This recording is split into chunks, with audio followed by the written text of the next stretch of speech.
C'est bon, normalement, on nous entend, on dit plus de conneries. Bonjour les amis, nous sommes live sur Twitch, bonjour à toute la team Tortifoot. Alors nous avons beaucoup de monde autour du plateau ce soir. Déjà, on va commencer par les plus fidèles, les chroniqueurs. Nathan El Loco. Il est avec nous, il lui manque une oreille toujours. N'hésitez pas, on va lui faire une cagnotte, vous inquiétez pas. Manu El Papito. Et on a bien sûr notre stagiaire Martin. Salut à tous. Et on a la chance. Le coach Loco est là. On est là les amis, oula merde. Donc les amis, on a la chance d'avoir... Voilà, il se casse. Ça fait 2 secondes, on a commencé le live. Je dis avant les consignes, n'hésitez pas à épicer avant, et voilà. Et on rappelle, il y a de la bonne ambiance. Alors, on a bien sûr avec nous 2 stars des réseaux sociaux. On a Nassim de Devient Pro. Nassim, bravo à toi. Et bienvenue. Et on a également Mathias Ribeiro, lui qui est plus sur Twitter. Les amis, merci beaucoup de l'invitation, c'est gentil. Eh ben, merci à vous de votre participation. On est très content de vous avoir avec nous pour débriefer de ces demi et de cet euro magnifique qu'on est en train de vivre. Alors, on peut démarrer direct dans le sujet parce qu'on va démarrer. Quelqu'un a le sommaire en fait? Non? Papito? Le sommaire, c'est l'Euro. Le sommaire, c'est un retour sur les demi-finales de l'Euro avec cette Angleterre. Est-ce que le match, est-ce que les Danois ont été volés finalement par l'arbitrage et est-ce que finalement il méritait mieux? On verra aussi sur l'Italie. Est-ce que l'Italie s'en sort bien face à l'Espagne? Est-ce que c'est un miracle que l'Italie soit qualifiée en finale? On en reparlera pendant cette émission. Alors, on a bien sûr nos plus fidèles qui sont dans le chat, Roro et moi, qui sont déjà arrivés, etc. Les gars, n'hésitez pas à venir participer, on a mis la hotline. Normalement, vous allez avoir les messages avec le lien qui va arriver, qui vont arriver. Bon, on peut démarrer tout de suite avec l'Italie-Espagne. L'Italie qui a galéré, l'Italie qui a vraiment galéré, les amis. Et ben, j'ai envie de démarrer directement par nos invités. Que pensez-vous de nos amis italiens? Pensez-vous qu'ils peuvent le faire pour aller jusqu'au bout? On peut démarrer avec Nassim, qui était là le premier. Franchement, moi, l'Italie, je les vois lutter contre l'Angleterre. Déjà contre l'Espagne, ça a été compliqué, mais on a l'impression que ça a été voulu par Mancini, qui s'était adapté au jeu espagnol. Et c'est ça en fait la force des Italiens. On sent que c'est très tactique, que c'est très travaillé avant le match, et ça pourrait faire la différence face à l'Angleterre si Mancini prépare bien son groupe tactiquement. Et que les joueurs respectent les consignes, ça peut sur quelques actions le faire. Et ça va être un match très serré encore une fois. Je pense qu'il y a même moyen que ça aille en prolongation au penalty, comme on a eu l'habitude de le voir depuis le début de cet Euro. Et c'est la grande force de l'Italie. Ils savent défendre, ils savent attaquer en contre rapide. Et Mancini va avoir du travail pour essayer de bouger ce bloc anglais. Et notre ami Mathias, les amis, je suis désolé, moi je vais repasser côté régie, il paraît qu'il y a un petit écho, nos tortilles qui sont dans le chat nous l'ont signalé, donc je vous laisse la main. Du coup, moi je pense quand même que... Ouais, vas-y Mathias. Non, on n'entend plus Mathias. Ah non, tant pis, Mathias, là, il prend. On a très bien entendu au début, là ça... On a perdu Mathias. Il a dit, moi je pense que, et c'était fini. Incroyable. Et ben on peut continuer avec notre ami stagiaire, notre stagiaire. L'Italie, franchement, ouais, non, je les ai pas vus à 100% mardi soir. En tout cas, en revanche, par contre, j'ai vu une très très belle Espagne. Après l'Italie, ouais, est-ce que c'était voulu de pas jouer à 100% pour voilà, peut-être en même temps jouer ils ont peut-être joué la demi-finale avec un excès de confiance en se disant voilà, c'est bon, on fait un très bon Euro. L'Espagne n'est pas vraiment au top niveau, on peut se relâcher et du coup être un peu plus frais physiquement pour la finale. Et au final, ils ont quand même réussi à gérer le match, mais bon, avec beaucoup de difficultés. Et peut-être que le fait d'avoir géré les prolongations, ils ont peut-être dû un peu chercher leurs ressources un peu trop. Et c'était pas vraiment peut-être leur idée de faire ça, quoi. Pour rebondir sur ce que tu dis, je pense qu'ils ont été hyper intelligents, les Italiens, parce qu'ils ont essayé au début de mettre leur jeu en place avec la possession, avec des passes courtes, etc. Et ils ont vu qu'ils se faisaient manger par l'Espagne au milieu, que l'Espagne ça allait trop vite, ils ont été impressionnants, nos amis espagnols, alors que pendant la compétition c'était vraiment pas ça. Je pense qu'ils ont su s'adapter, ils sont revenus à des bases un peu plus classiques avec le catenaccio, vraiment en défendant très bas et en prenant la profondeur avec Immobilier, Insigne notamment. Donc ils ont été intelligents, ils se sont adaptés et contre l'Angleterre, je pense que ce sera important aussi parce que les Anglais vont leur imposer un gros défi physique. Donc ça va être à eux vraiment de répondre présent. Ce sera pas facile. Coach Simon. Donc là, autour de la table, vous êtes tous d'accord pour dire que c'est l'Italie qui a fait un gros match. Est-ce que vous m'entendez juste? Oui, on l'entend Mathias. Du coup, moi, ce que je voulais dire, c'est que je suis pas sûr que l'Italie était partie pour faire ce match-là de base. Je pense que c'était pas forcément voulu le fait qu'ils aient pas le ballon. Je pense que c'était prévisible et je suis pas sûr que de toute façon ils pouvaient faire autrement. Mais on l'a vu depuis le début de la compétition, à chaque match ils ont eu le ballon. Là ils l'ont pas eu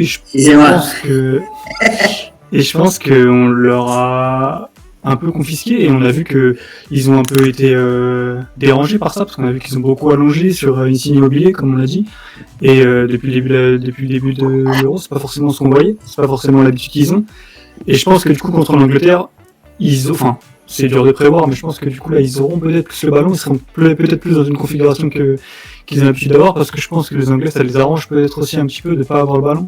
Je sais pas, ça on en reviendra peut-être, mais je pense que ils sont peut-être plus à l'aise comme ça, mais moi je suis pas sûr que contre l'Espagne, le fait de pas avoir le ballon c'était voulu, je pense plutôt qu'ils l'ont subi personnellement. Et le Papito, non, pardon, Loco, vous qui arrivez des toilettes. Est-ce que vous êtes d'accord? Alors, juste pour vous résumer un petit peu, on a Nassim, Martin et Manu, si je comprends bien, vous avez trouvé quand même l'Italie avec les choix de Mancini assez fortes, notamment. On a plus un Mathias qui ne s'attendait pas à voir l'Italie jouer comme ça. C'est-à-dire, Je suis d'accord avec Mathias. Enfin, je m'y attendais pas, c'est pas que je m'y attendais pas, c'est qu'on a vu une Italie différente du début de la compétition. Après, je pensais vraiment que l'Espagne allait avoir le ballon. Ils se sont adaptés au match du soir. En même temps, ils étaient un peu obligés. Alors, justement, moi, la question que je vais vous poser, c'est plutôt, est-ce qu'ils ont pas été forcés de s'adapter? Parce qu'au final, c'est ça, on les a poussés un peu dans leur retranchement. Ah ouais, moi je suis d'accord avec ce que dit Mathias, ils ont été forcés, mais par contre, ils se sont bien adaptés. Ils ont retrouvé les forces qu'ils n'avaient pas remis en avant, enfin toujours avec cette défense quand même. Moi je répète toujours que Bonucci et Chiellini, quand ils vont arrêter le football, on va pleurer. Parce que c'est monstrueux. Puis quand Et d'ailleurs, derrière en Italie, il n'y a Et personne. même, bah non, il y a Il y a quand même t'as Bastoni, le petit de l'Inter, qui monte bien quand même. Ouais, ça remplacera jamais Chiellini et Bonucci. Non, c'est voilà, l'Italie en défense. Non, mais- T'as pas encore ces Romagnoli, défenseurs dans la même envergure. Ouais, voilà. au Milan AC, ouais. Non, mais il est même pas en sélection, Romagnoli. Non, je crois pas. Non, Je crois qu'il a même pas beaucoup joué cette saison. Mais après, dans tous les cas, ils se sont bien adaptés. Avec Donnarumma qui fait un bel euro aussi d'ailleurs, c'était sur les derrière. Mais je pense qu'ils ont été contraints parce que l'Espagne, il nous a un peu tous choqués. En même temps, qui pensait que l'Espagne allait être à ce niveau-là? Vu que leur jeu, il était un peu fatigué, ronronnant depuis le début de la compète. Alors que là, Après, c'est dans totalement le- un Espagne différent. Je pense que dans leur adaptation, comme on dit aussi, il faut pas trop oublier le fait que l'Espagne, entre guillemets, se sont un peu saboté le match aussi. Hein. Ils ont eu, dans les deux surfaces, que ce soit à la leur ou de l'autre côté, ils ont, depuis le début de la compétition, ils ont du mal à marquer. Ils prennent des buts sur des situations un peu folles, comme avec Pau Torres et Laporte contre la Suisse. Là, c'est Eric Garcia qui sert pas, c'est Chiesa, etc. C'est différent. Il y a une bourde et un truc mal défendu. Oh non! On a Oh encore non, on l'a perdu! pas revenu. Pourquoi ça En fait, Mathias ne paye pas Internet, voilà. moi, je le vois bien, mais il ne paye Ah pas non, on le voit le bien, mais il a un micro avec un faux contact. Mathias, c'est un hamster. il ne paye pas le Voilà. On peut rebondir sur Nassim. Nassim, que penses-tu? Ouais, moi je rejoins Mathias sur ce point-là. Donc, on a eu un Espagne qui, moi personnellement, je suis friand de ce jeu de ce tiki-taka. J'aime bien quand ça joue petit. Jeu de possession, comme le ballon. Oui, moi Nassim, je rebondis sur ce que tu dis direct. Quand ça joue comme ça a joué contre l'Italie, parce que le tiki-taka, quand t'endors tout le monde et qu'il se passe rien, il n'y a pas pire. Hein. Il faut que ça finisse sur quelque chose, il faut que cette possession finisse sur quelque chose. Ouais. Et là, ça a fini devant le but, mais malheureusement, on a un Morata à prendre confiance. Arjola, il me semble, qui est pas non plus, qui a fait un mauvais match avec beaucoup d'occasions ratées. Et si devant en Espagne il y avait un vrai finisseur, Devant, ils étaient pas. Il y a pas de. À Mais part ça, Olmo, c'est qui le était problème un depuis le peu début de l'Euro. Et Olmo qui était en forme quand même. Olmo a fait un bon match. Aussi, par contre, Oyarzabal qui a beaucoup coupé. Bon, Ferran Torres, c'était un peu absurde. Ah, est-ce que Mathias est revenu? J'ai changé pour Resmo, on va voir si ça tient. Ah, il est là, il est avec nous. Non, après, mais bon, l'Espagne a quand même bien perturbé ses Italiens. Alors justement, on peut reparler des points forts de l'Espagne. L'Espagne nous a tous un peu surprise hier, avant-hier je veux dire, franchement on s'y attendait pas, franchement avec le début de cet Euro c'était cataclysmique. Et on peut retenir aussi qu'il y a peut-être une nouvelle génération qui est en train de se construire. On avait tous peur un peu du début de cet Euro, franchement avec les armes qu'ils ont aujourd'hui, c'est pas mal, ils sont sortis la tête haute. quand on voit Ah, Pedri, c'est vrai que Pedri a beaucoup parlé. Disons qu'on peut penser que les Espagnols, pour la Coupe du Monde à venir, il y a quand même un réservoir qui a Ah bah oui, parce que moi, franchement, au début de l'Euro, je me suis dit, mais ils sont repartis pour encore quelques années de galère. Alors que là, Mais moi, honnêtement, je vous trouve un peu dur quand vous dites que l'Espagne est cataclysmique depuis le début de l'Euro. Hein.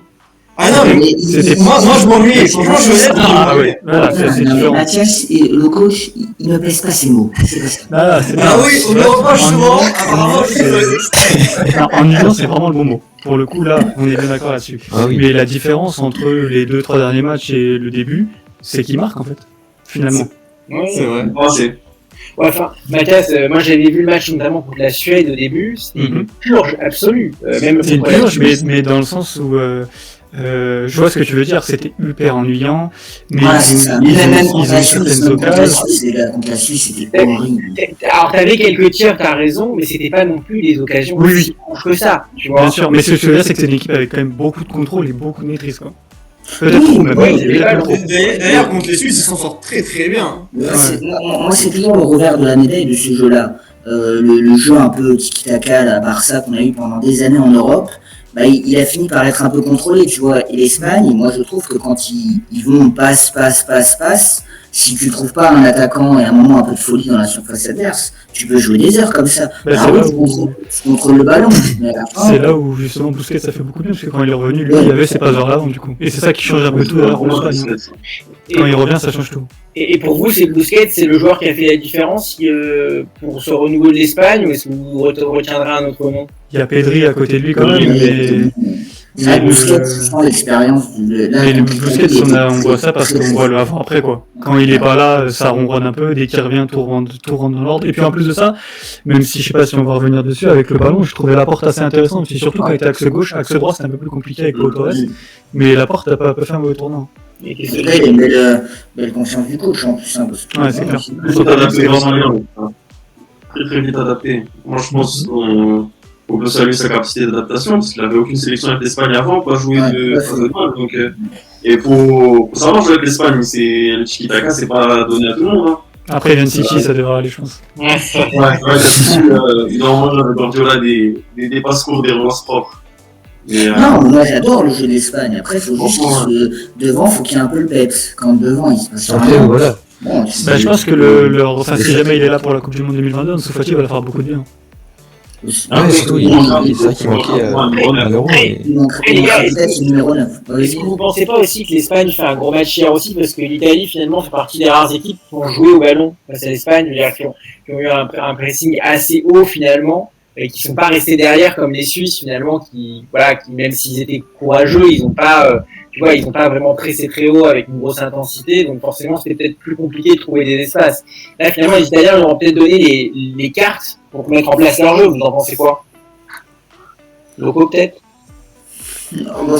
C'est toujours un peu. De toute façon, ça se débat avec cette façon de jouer, elle est toujours là. Quand t'as une équipe qui t'attend très bas, bah, t'as tendance à ronronner, il faut trouver vraiment le petit espace pour rentrer le ballon et créer une action dans la surface. Maintenant, ça s'est répété souvent quand même. C'est à toi de t'adapter à l'adversaire. On a vu les Italiens, ils l'ont bien fait d'une manière complètement différente.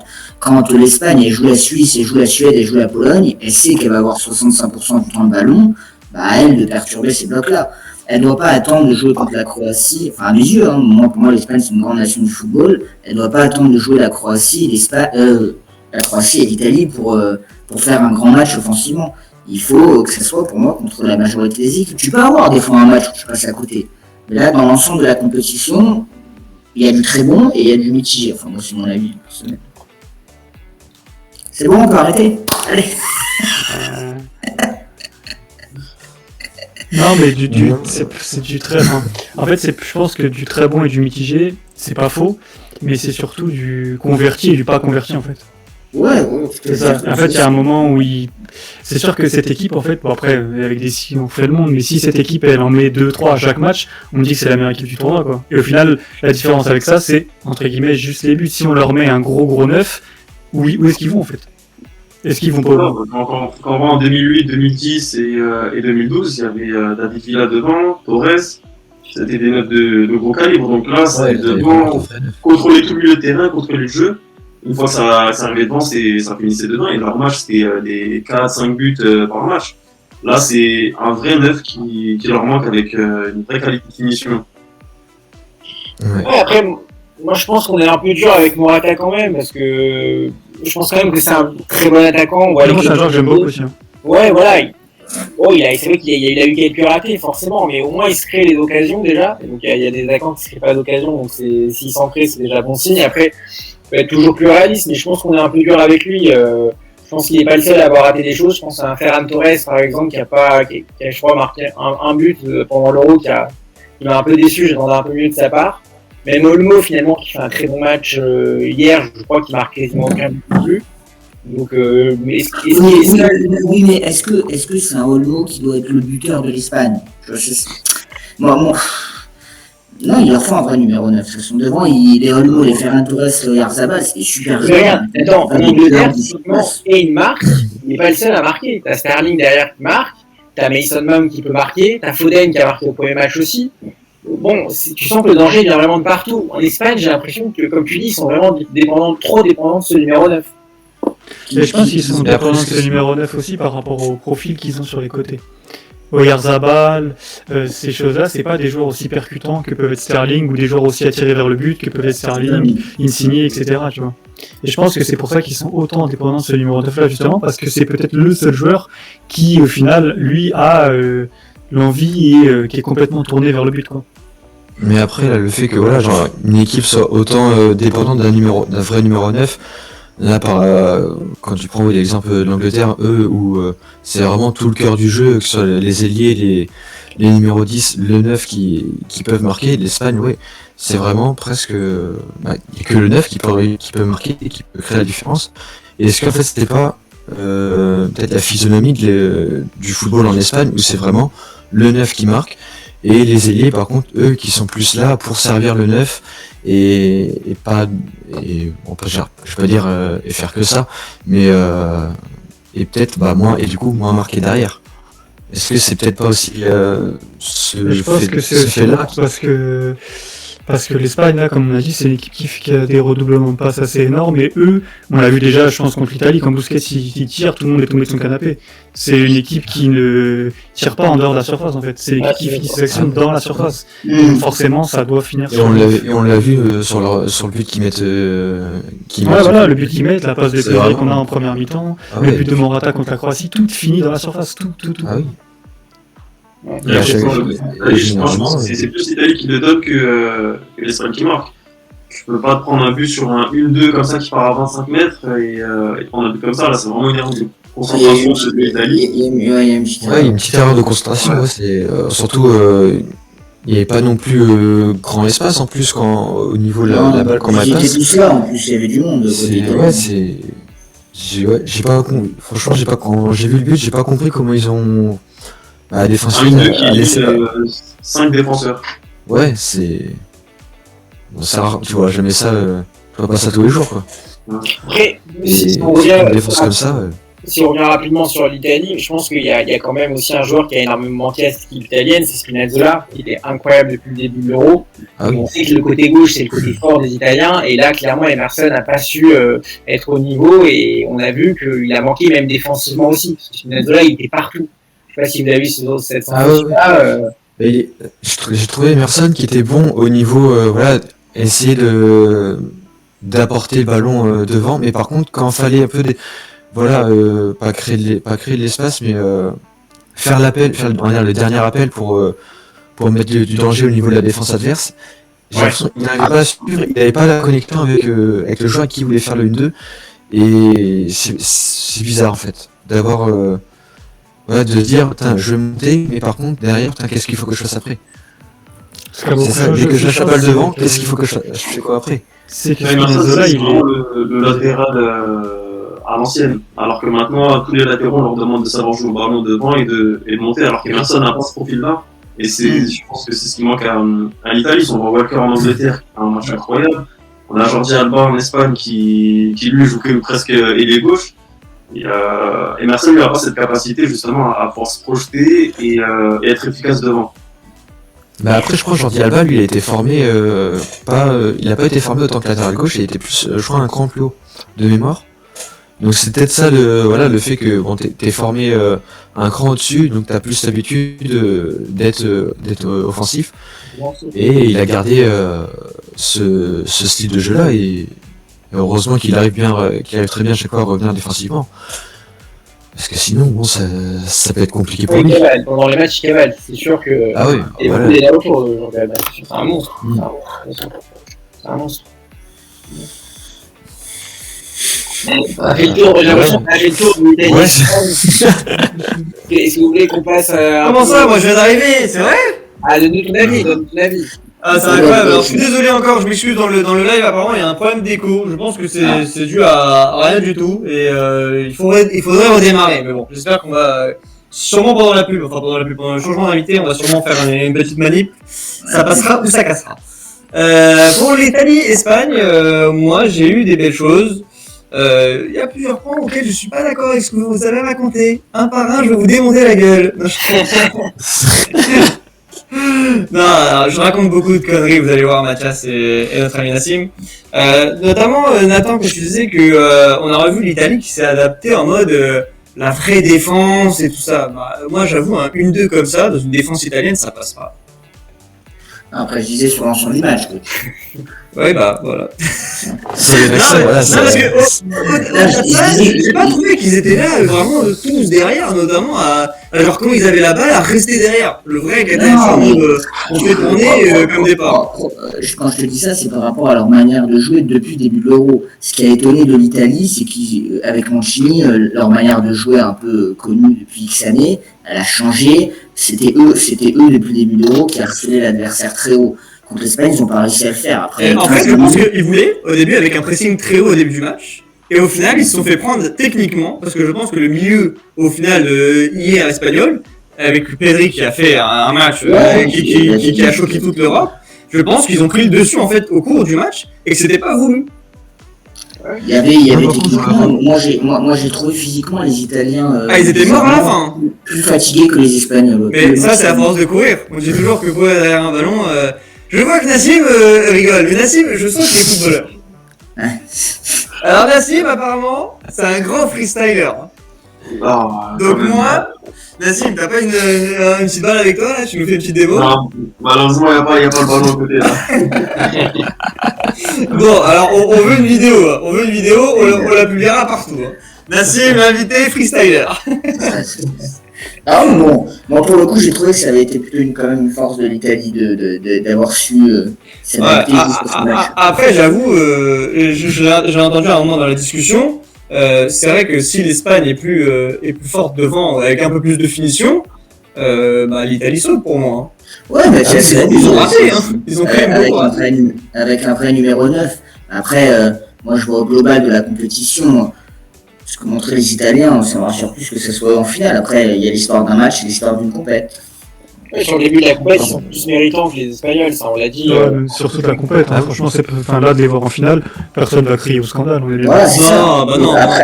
Après, sur le match, effectivement, avec un vrai numéro 9, avec un petit truc en plus pour l'Espagne, c'est l'Espagne qui passe, il n'y a aucun problème. Mais bon, il y a l'histoire d'un match, l'histoire de. Et dans les deux cas, c'est quand même intéressant parce que tu as l'Italie qui fait une belle compète globale.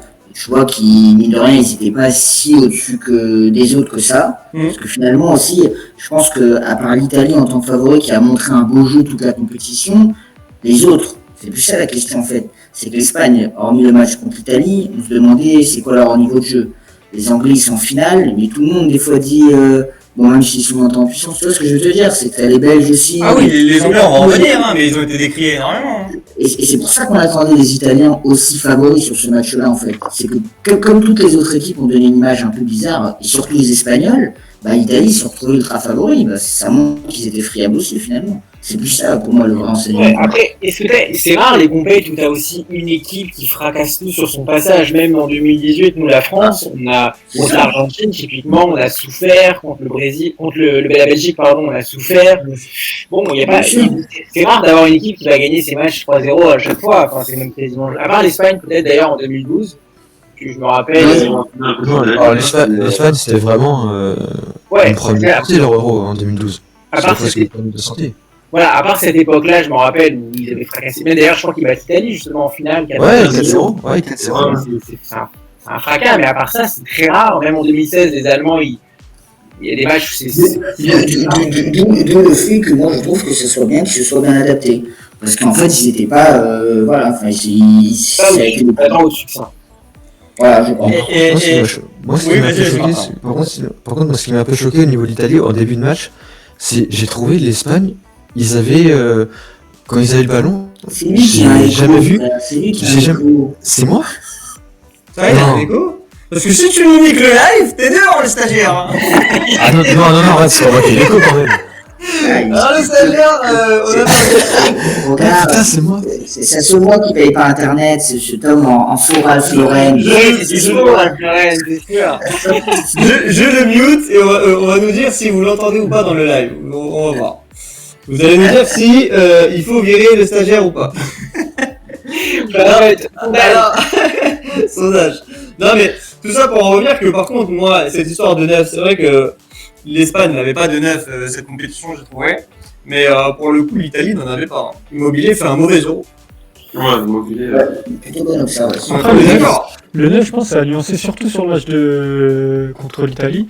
Parce que Olmo en faux neuf, justement, ça leur fait beaucoup de bien à l'Espagne. Hein. Donc, Ah bah oui. ses décrochages et tout ça, il a été très très bon, nous, de toute façon, tout le monde l'a dit. Voilà. Mais du coup, si tu mets quelqu'un d'autre à la place qui redescend pas à chercher les ballons aussi bas, etc., ils ont peut-être pas autant de facultés à se créer des occasions.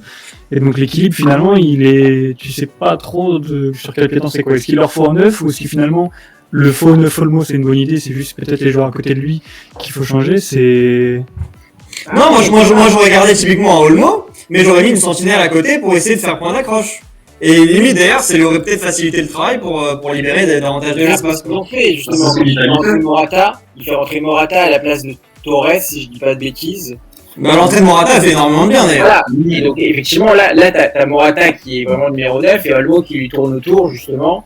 Olmo et Oyarzabal qui tournent autour de Morata et avec qui. Et le 2 est incroyable. Et t'as eu 2 incroyables, c'est là. C'est exactement ce que l'Italie fait avec Immobilier qui pèse sur la défense, sur le côté qui libère Insigne et Chiesa. C'est Ils vrai. ont énormément d'espace et on voit sur l'Euro en Italie, c'est Insigne et Chiesa qui brillent plus que le 9. Hein. T'as complètement raison, mais du coup, ça veut dire que là, dans l'Italie, t'as des ailiers qui pèsent pour le coup. Qui Voilà, marquent c'est ça. beaucoup. Voilà. Alors qu'en Espagne, t'as moins ce côté-là, et c'est peut-être aussi pour ça qu'ils l'ont payé finalement. Parce que Oyarzabal, il a une occasion énorme, tu sais, quand il met la tête, là, il rate le ballon, je sais même pas comment il fait. Le ballon. Oh là là, cette action. Oh là là là. sur la passe de Pedri, aussi Oyarzabal il en a eu. Ouais. au début. Ouais. La passe elle est folle, il y a vraiment juste à la toucher à peine et le mec il la frôle de ses cheveux. Nassim, comment t'expliques ça? Bah, En vrai, parce que je vois Martin qui essaye de parler depuis tout à l'heure. Il va bien. Non, il y a Roro qui nous annonce. Roro dans le chat il nous annonce, il y a toujours l'écho. Le stagiaire peut malheureusement rester. Vous inquiétez pas, je le démute. Non mais Nassim, c'est vrai, C'est pas comment mal, l'écho. on expliquer ça? ce raté là Ouais. incroyable. C'est pas possible. Franchement, je pense que il a dû fermer les yeux soit il a dû fermer les yeux au moment où le ballon arrivait, soit il se voyait déjà marquer, déjà faire le tour du terrain pour célébrer. Donc, en plus, on peut même pas parler de lucidité ici parce que c'est pas l'Espagne qui court après le ballon, on est à la 60e, il me semble. Donc, normalement, t'es censé être lucide à ce moment du match. Mais quand on voit la première mi-temps qu'il nous a fait et le début de seconde période, c'est peut-être le mental qui a joué ici et le mental, on sait très bien que ça joue énormément. Et Mais c'est vrai que depuis le début de la compétition, on reproche à cette Espagne de manquer de finition. Alors les amis, moi, pour revenir un peu individuellement sur chacun des joueurs qui ont joué ce match, voilà, donnez-moi votre top 3 et votre flop 3. On commence par nos invités, bien sûr, avec Mathias. Par équipe. par équipe, bien sûr. Déjà Busquets Pedri, les deux c'est sûr. Ensuite Busquets Pedri, je mettrais Olmo. peut-être Olmo, ouais Olmo quand même. Ouais Olmo, les trois et flop 3 c'est compliqué quand même. Immobilier a eu du mal. Oyarzabal, c'est vrai qu'il a eu 2 énormes occasions Il a raté, hein. D'ici à mettre un flop, ça me paraît gros, mais ses occasions sont quand même vaches. Enfin, c'est vraiment énorme. Peut-être le tournant du match. Peut-être, je sais pas si. Ouais, je mettrais peut-être Eric Garcia. Je suis pas sûr avec le ballon, il a été bon, mais je pense que défensivement, déjà, depuis le début de la compétition, on a vu que c'était compliqué. Ça, la preuve, Luis Enrique, il met soit Pau Torres, soit Eric Garcia, il alterne à chaque fois, bon, il a du mal à se décider. Laporte est le seul joueur qui a joué tous les matchs. Hein. Oui. Voilà. Et sur le but de Chiesa, tout le monde devant sa télé sait qu'il va faire ça, tous les gens Ah, sur mais le terrain c'est- savent pour qu'il le va coup, faire ça, et il est tellement loin de lui, prévisible. il est vraiment très très loin de lui. Je pense qu'il peut défendre un peu mieux. Après, voilà, de tête, je sais pas trop, je mettrais peut-être Eric Garcia. Mais... C'est validé, c'est validé. Nassim, Antoine, je voulais parler. qui est dubitatif sur le placement du défenseur. Je sais encore comment il a pu se positionner comme ça. Mais non, en table, je mettrais Pedri, Busquets déjà. Et je mettrais Chiesa parce que faut la mettre quand même, hein, faut la mettre. Et déjà, je le mets en top pour son match, mais aussi pour son euro. Hein, parce que C'est vrai que le mec fait un très bon euro. il nous fait un euro après, il confirme sa saison à la Juve. Donc en top, j'ai ces trois joueurs-là. Et en flop, je mettrais. En flop, je mettrais. Verratti d'ailleurs, on en a pas parlé. Alors, Verratti, on peut lancer tout de suite le débat Verratti. Est-ce qu'on aime, est-ce qu'on n'aime pas? Est-ce que vous avez apprécié son euro au-delà du match d'avant-hier? Moi, je pense que Verratti, c'est un élément clé. Normalement, si Verratti est en forme, l'Italie peut contrôler le milieu de terrain. Et là, on n'a pas vu Verratti, tout simplement. Verratti est invisible, donc l'Italie n'a pas pu contrôler le milieu de terrain. Moi, je pense que c'est ça, mais le raisonnement à l'inverse. L'Italie n'a pas eu de maîtrise, donc Verratti est invisible. Je pense que c'est plutôt dans l'autre sens. Vous êtes d'accord, les amis? Oui, de toute façon, oui, c'est deux trucs liés, on est d'accord. Hein. C'est un détail, on est d'accord. Non, monsieur, les deux, vous avez raison. Mais là où il a raison, Nassim, c'est que quand Verratti est surtout à son niveau qu'on sait qu'il peut avoir, il peut largement rivaliser avec les milieux espagnols, c'est pas le problème. Est-ce que vous pensez Après, pas oui, qu'il c'est aurait le sa place au Catholique est flamboyant au début de l'Euro? Est-ce que vous pensez pas qu'il doit avoir sa place, surtout pour la finale, à la place de Verratti? D'ailleurs, Locatelli va signer à la Juventus. Bah, après, sur le match, Info en avant-première. sur le match particulièrement contre l'Espagne, t'as pas de milieu de terrain italien qui ont vraiment réussi leur match. Même Barella est passé complètement. Oui, enfin, oui, c'est vrai. Donc pourquoi plus l'un que l'autre? Après oui, sur l'ensemble de la compète, Verratti, il est pas, c'est peut-être pas la forme de sa vie, mais. Après, Verratti, il est quand même très bon contre la Belgique. Il est très bon. En fait, tous les matchs où Verratti. Mais en fait, déjà, je pense qu'il doit jouer la finale. Déjà, de base, tous les matchs où ils ont du contrôle, Verratti est bon. Et je pense qu'ils auront le ballon et un peu plus de maîtrise contre l'Angleterre, donc Verratti doit jouer. Oui, moi je pense qu'il a raison. En fait, je pense que, même si, honnêtement, même s'ils n'allaient pas avoir le ballon, Locatelli, j'adore, c'est un très bon joueur. Mais là, on parle de Marco Verratti. Hein. Je pense que vraiment, il doit jouer. Et c'est peut-être un des premiers noms que tu mets sur ta feuille de match. Et les amis, moi j'ai écouté l'after, parce que j'adore écouter l'after. Tous les jours, l'after c'est ma vie. Je me douche avec l'after. Tout ça pour dire que avec Riolo, Daniel, mon copain. Il a une vie spéciale. Je m'ennuie beaucoup. La dernière fois, je racontais que je m'endormais avec des vous savez là, les Clément Lenglet, les compiles. Vous savez tous les fails qu'il a fait cette année, Clément Lenglet. Il est incroyable ce joueur. Mais bon, je vais pas m'exciter. Je vais pas m'exciter dessus. Mais non, il disait justement que c'est vrai que Verratti il était très fort. Quand il y avait un mec à côté qui était la sentinelle un peu et qui dominait le milieu de terrain. Typiquement avec un Jorginho. Et au final, il était plus libre pour son talent qui est de garder et de ressortir proprement la balle. Et je trouvais ça pas bête. Alors tu t'endors juste pour ça, tu t'endors pas. Tu vois à quel point j'ai une vie de merde. Perso, j'avais pas besoin de l'after pour savoir ça. Non mais c'est vrai que quand Paris l'a recruté pour en faire son top player qui allait contrôler le milieu de terrain, bah au final peut-être de mettre un mec à côté plus du style de Jorginho, on pourrait penser à un Kanté qui viendrait à Paris un jour, et ben ce serait incroyable. On exploiterait Verratti à son meilleur poste. Moi je pense Wijnaldum, je trouve, c'est à peu près, il peut réussir à avoir ce rôle-là à Paris. Ah, il est plus offensif, Wijnaldum. Après oui, mais après c'est un joueur aussi qui sait défendre quand il le faut et qui sait monter le bloc au moment où il faut et dans les très bons moments. En fait. Et c'est ça en fait qui fait que ce joueur-là est un skin complet et qui va être très important dans l'effectif, même dans le milieu parisien. Après, moi j'ai un problème avec Marco Verratti. je pense que c'est une question physique, mais Non, mais c'est quand même que, les gars, même si moi j'adore le joueur aussi, quand tu regardes ses stats depuis 5 ans, t'as quasiment aucune passe décisive, aucun but, pour un milieu de terrain, c'est un peu embêtant quand même. Parce que je veux dire, il est censé... Je suis pas trop d'accord là-dessus. T'es quand même obligé pour moi d'avoir un Vas-y, Mathias, fracasse-le. Non, mais c'est un avis qui se respecte. Hein. Mathias, Non, mais nous, on respecte pas, vas-y. Ah, précis, je suis pas supporter parisien aussi. Le mec, il supporte Monaco, donc à partir du moment où c'est un des seuls supporters de Monaco de France, on peut arrêter d'écouter. On peut y aller, vas-y. Non, mais déjà, le côté but, je suis pas sûr que ce soit vraiment. Surtout lui à Paris, enfin, il y a d'autres gens pour les mettre, ces buts-là. Un point pour Mathias, Et le passé, le côté passé, il en fait. Bah, le but de Barella contre la Belgique, c'est lui. Hein. Ah, deuxième ta gueule, allez. Il y en a, Verratti, quand même. Nous, on est team Mathias, nous. Non, mais après, c'est un avis personnel. Je pense que c'est juste que c'est un profil différent des milieux comme Wijnaldum qui eux marquent par exemple. Ouais, c'est ça. Ah oui, c'est sûr que C'est ça aussi, les stats, ça dépend, surtout, les stats d'un milieu, ça dépend aussi vraiment du style de jeu. Tu vas pas avoir un joueur, je vais pas dire c'est Jean Busquets parce que bon lui c'est vraiment classe mondiale, c'est top, c'est une légende maintenant. Mais toi, un milieu qui est plus dans le style défensif. Non, parce que Pogba qui est annoncé à Paris. parce que Pogba, il a Alors, vraiment un messieurs, profil. désolé, je suis obligé d'abréger le débat. La cloche a sonné, on doit continuer les top flops. Mathias a gagné quand même. Mathias a gagné Non, par mais KO. après, il a gagné perdu, mais. Mathias a gagné par KO.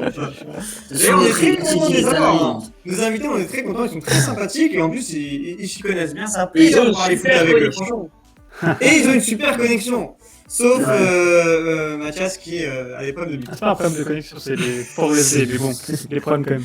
T'inquiète pas, nous on a des problèmes d'écho, donc en vrai, on fait la fête. Alors, Nathan, Papito et Martin, donnez-moi très vite vos top flops et après on passe au quiz préparé exclusivement pour nos invités. Non, bon, on va faire comme ils ont dit un peu. Franchement, il y a pas. Je pense qu'on a tous vu le même match. Au milieu, Busquets était vraiment. Tu voyais la différence par rapport au début de compétition des Espagnols. Pedri, et moi j'ai bien aimé Olmo, même si la porte a été très bon. Et puis voilà, non, il n'y a pas grand chose à dire de plus. Il y a Morata qui a été énormément décrit sur les réseaux, le pauvre, parce qu'il a raté son penalty. D'ailleurs, c'est vrai que pour le coup, il était mal tiré. Dès le début, tu pouvais voir qu'il allait le rater. Nassim, tu confirmes? Non, c'est vraiment, vraiment un problème mental. Il a connu un ascenseur émotionnel pendant la compétition, mais là, c'est vraiment un problème mental, ouais. Là, Il est fragile. Après, moi, l'histoire du péno, Nassim a raison, c'est sûr que c'est dans la tête. Après, moi, qu'on fracasse, finalement, sa compète, elle est pas si horrible que ça. Il a un super Franchement, contre la il rate beaucoup, mais franchement, au final, il fait quand même une belle compétition. Ça, c'est du journalisme maintenant quand on veut fracasser un joueur. C'est pourquoi? Parce que dès le premier match, et ça pour le coup, il a raison, Mathieu d'en parler. Morata, il démarre sa compétition, je me rappelle très bien. Quand il joue contre la Suède, il a une occasion, il est seul face au gardien et il fait un tir tout pourri à côté du poteau gauche, je crois.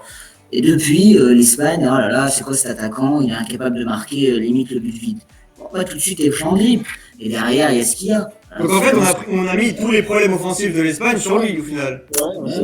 C'était la tête de Turc, la tête espagnole. C'est petit. Alors qu'au contraire, il a mis des buts même vachement importants. Le but qu'il met contre la Croatie, il est magnifique. Le but qu'il met contre l'Italie, c'est un beau but de football et tous les attaquants ne le mettent pas. C'est vrai qu'il a fait très bien. D'ailleurs, je tiens à remarquer que personne n'a révélé ma blague. Tête espagnole. Ok, c'est pas grave. On est parti pour le quiz. Moi j'aime bien Nassim parce qu'il rigole pour mes blagues. Alors, juste un truc, les Il gars. est vraiment gentil. Les gars, par contre, il y a personne qui a dit Donnarumma dans les flops, dans les tops. Oui. Ah, mais Donnarumma, pour le coup, franchement, il fait un vélo. Il tire au but. Non, franchement, moi j'aime beaucoup. Il fait quand même un très gros match, moi, je trouve. Ah oui.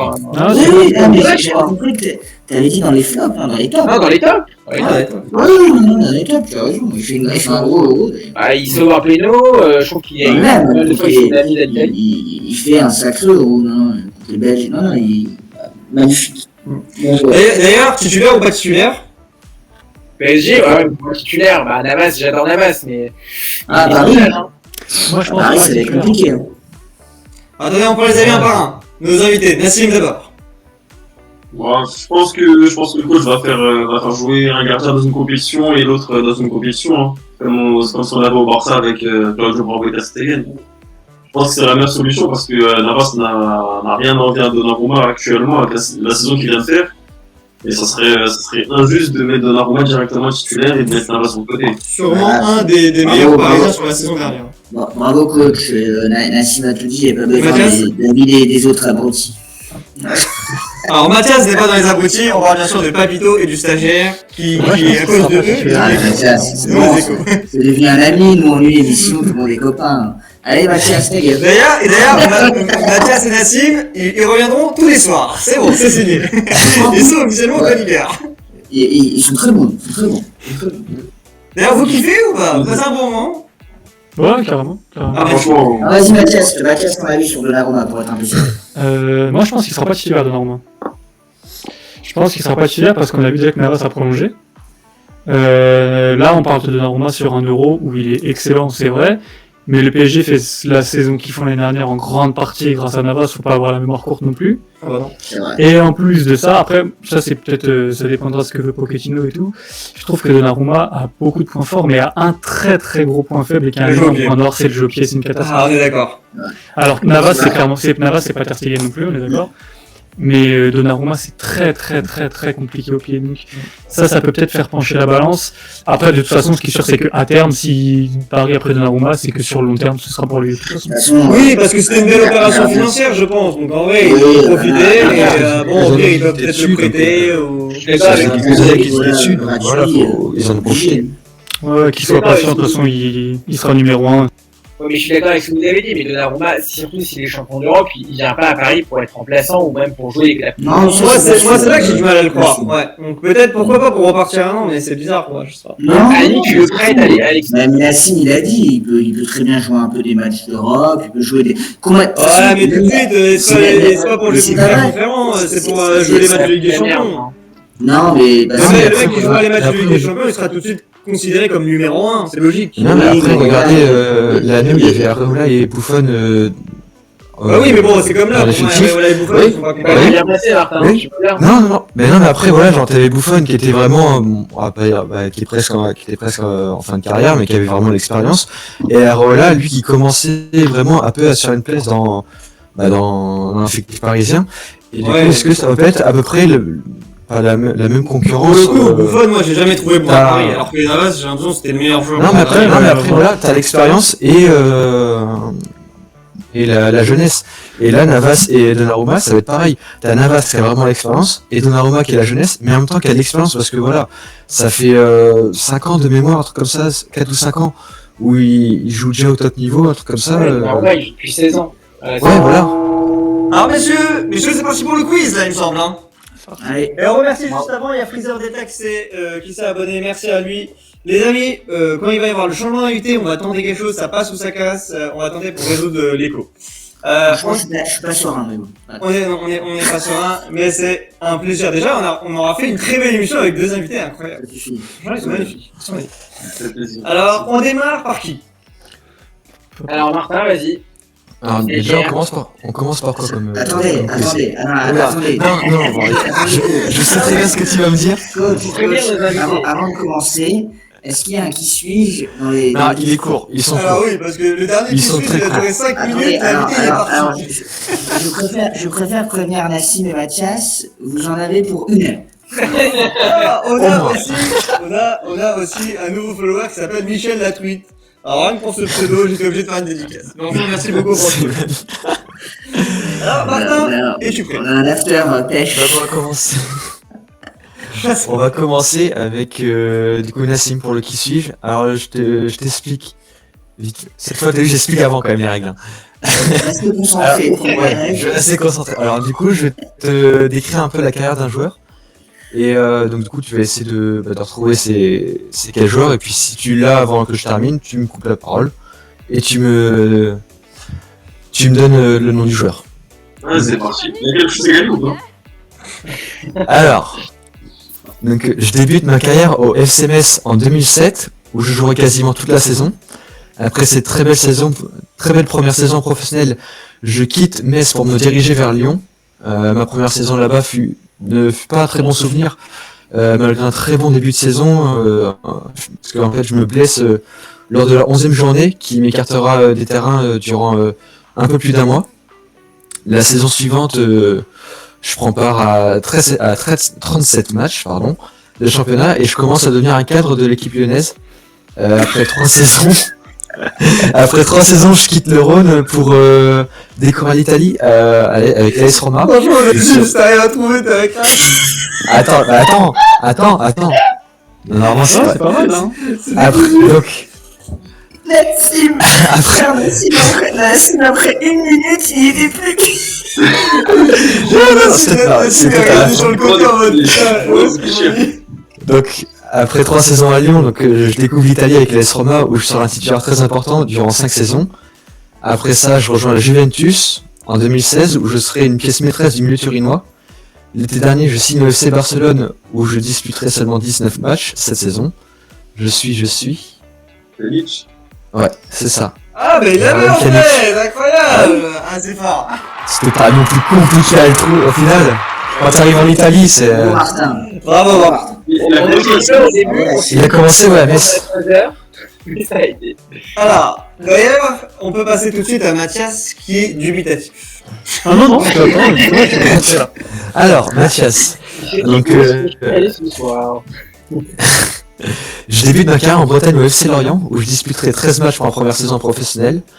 La saison suivante, je suis prêté en national au Pau FC, où je disputerai 20 matchs. À mon retour à Lorient, le club vient tout juste de monter en Ligue 1, et je ferai une saison pleine pour mes débuts dans l'élite, avec 37 matchs et 9 buts.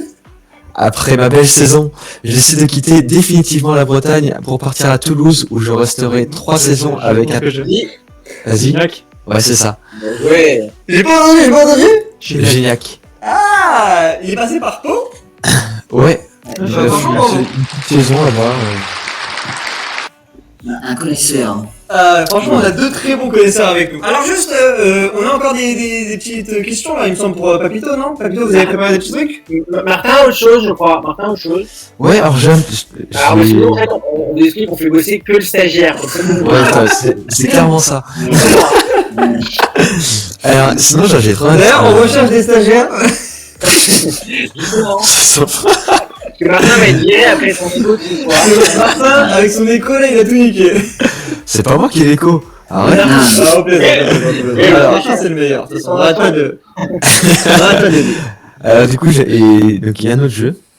Je vous donne un match. Je vous donne un match Un autre jeu. chacun. Et vous devez me donner 5 titulaires. Vous avez droit qu'à une seule erreur. Ok.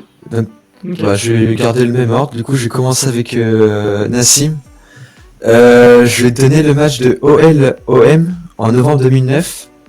Le score final, ça avait fait 5-5. Et je voudrais au moins 5 joueurs lyonnais qui étaient titulaires. Lisandro Lopez. Ouais. En 2009, il devait y avoir Chris. Ouais. On ça devait être Lloris. Ouais. Là, on est à 3. Bastos. Michel Bastos. Non, il était pas titulaire.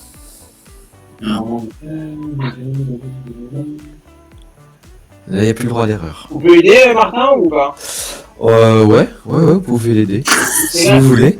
Est-ce qu'il y avait un Karlström? Ouais, Kim Kallström, ouais, qui était là. Qui était titulaire. Ah ouais, ça fait 5, non? Et Non, là, on est à 4. il y a un Réveillère aussi? Anthony Réveillère n'était pas titulaire. Il y avait aussi Ali Sissoko, Lamine Gassama, Miralem Pjanic, Yes, un mec, Ederson, Jean Demakoun, Jérémy Toulalan et Sidney Govou. C'était- Vous, il joue. Pas mal. Pas mal. Moi, j'applaudis. Nassim, 4 sur 5, il faut réviser pour la prochaine fois. Il faut réviser et venir avec un ballon. Parce que là, je suis pas content. On ramène un freestyler et on ramène pas de ballon à Il n'y a côté. pas de Et c'est démo. pas- Il n'y a pas de démo. La prochaine fois. On va le mettre en grand écran sur Twitch, on va lui faire un montage, vous allez voir, il va nous faire un live incroyable. On va lui mettre une poubelle et il faudra qu'il... On va faire un jeu. Alors Mathias, Mathias, toi, le match, ça sera OM-PSG, novembre 2011. 3-0 pour l'OM au Vélodrome. Et du coup, je voudrais... une des même dernières principe. victoires en série. C'est rare. hein. Novembre 2011. C'était Martin est là. Ouais, je suis là. Alors, Mathias a tenu toute l'émission, sauf les 2 dernières minutes. Là. Vous m'entendez pas? Ah, c'est Si, si, bon. on t'entend. Ah, si, c'est vrai, si. J'ai dit Mamadou Niang. Alors, Mamadou Niang, non. Ah non, il est parti après le titre. Il était déjà parti. Lucho. Lucho Gonzalez. Diawara. Souleymane Diawara, ouais, c'est ça. Il était là. Mandanda. Ouais, on est à 3.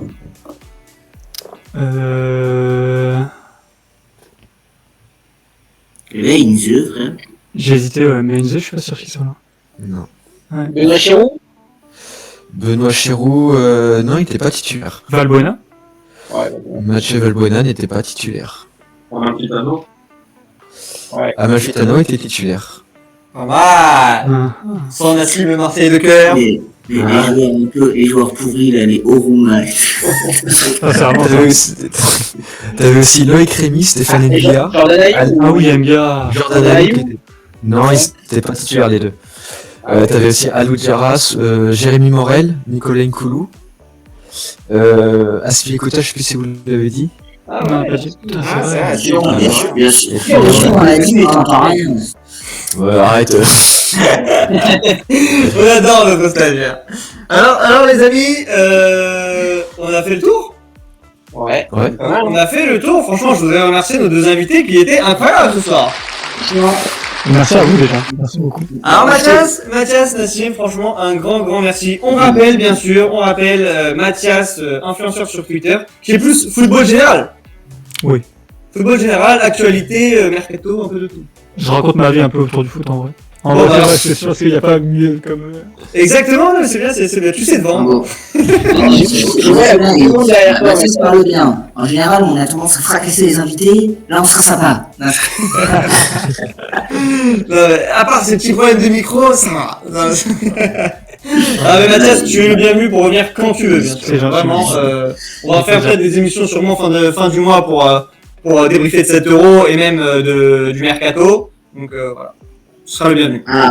On a notre nouvel invité, vous inquiétez pas, je l'ai pas encore activé le son. Je vais pas activer le son. Et Bon, dis-moi, coach, bientôt on va être 50 sur l'écran. Ouais. vous inquiétez pas, la transition va se faire parfaitement bien. Et on remercie bien sûr aussi Nassim, qui est du compte Instagram Devient Pro. Vous êtes toute une équipe en fait. C'est ça, en fait, on est toute une équipe et on travaille sur un très gros projet pour aider tous les jeunes footballeurs professionnels, enfin tous les jeunes footballeurs qui veulent devenir professionnels. On veut leur apporter tous les outils nécessaires, les outils qu'on trouve que dans des structures professionnelles et démocratiser tout ça pour aider tous les jeunes à réaliser leurs rêves. Franchement, ça c'est pas mal, ça c'est un beau projet. Voilà, si C'est on un peut- très beau projet. on pourra en parler d'ailleurs même sur TikTok. Je ferai un petit TikTok pour en parler de ce beau projet. C'est magnifique. ça, j'aime. Si coach, on va en parler à fond de la GG, il n'y a rien à faire. Oui, parce que on a reçu pas mal d'anciens footballeurs, nous, qui sommes passés dans l'émission. Je sais pas si vous avez vu les replays sur YouTube, notamment Sylvain Marchal, Cédric Angebar, Franck JJ. Vraiment, on a reçu une panoplie. Et donc pour le coup, on en parlera. Exactement. Super. En tout cas, bravo. J'espère que la prochaine fois, tu viendras avec un ballon.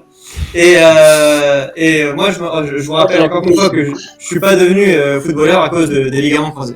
La fameuse excuse. Mais c'est bien, en tout cas, il y a du boulot, bravo Nassim. Allez, merci beaucoup et on vous aime très très fort les amis. Merci beaucoup. On passe tout de suite aux nouveaux invités. Bonne finale à vous, bonne finale à vous.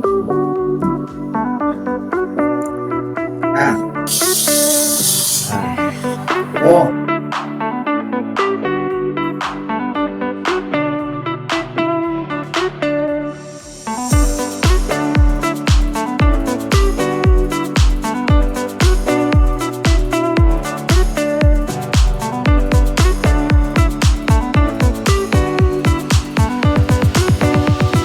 J'ai essayé de régler le problème. Alors, est-ce qu'ils nous entendent dans le live, les amis? On va redemander le nouvel invité. Tout le monde demande le nouvel invité. Le nouvel invité est avec nous. Comment ça va? Non, on va pas. Là, on t'entend mal. On t'entend très mal. Ouais, et je sais pas. Ah, sinon, on t'entend bien. Allez-y. Ouais. Et par contre, je pense que. Oui, on va t'ajouter tout de suite. Alors, on va t'ajouter tout de suite. Tac, tac, tac. La transition se fait. Les amis, donc c'est comme un peu une publicité. On va parler tout de suite, bien sûr, du deuxième match de cette demi-finale. Du deuxième match de cette demi-finale.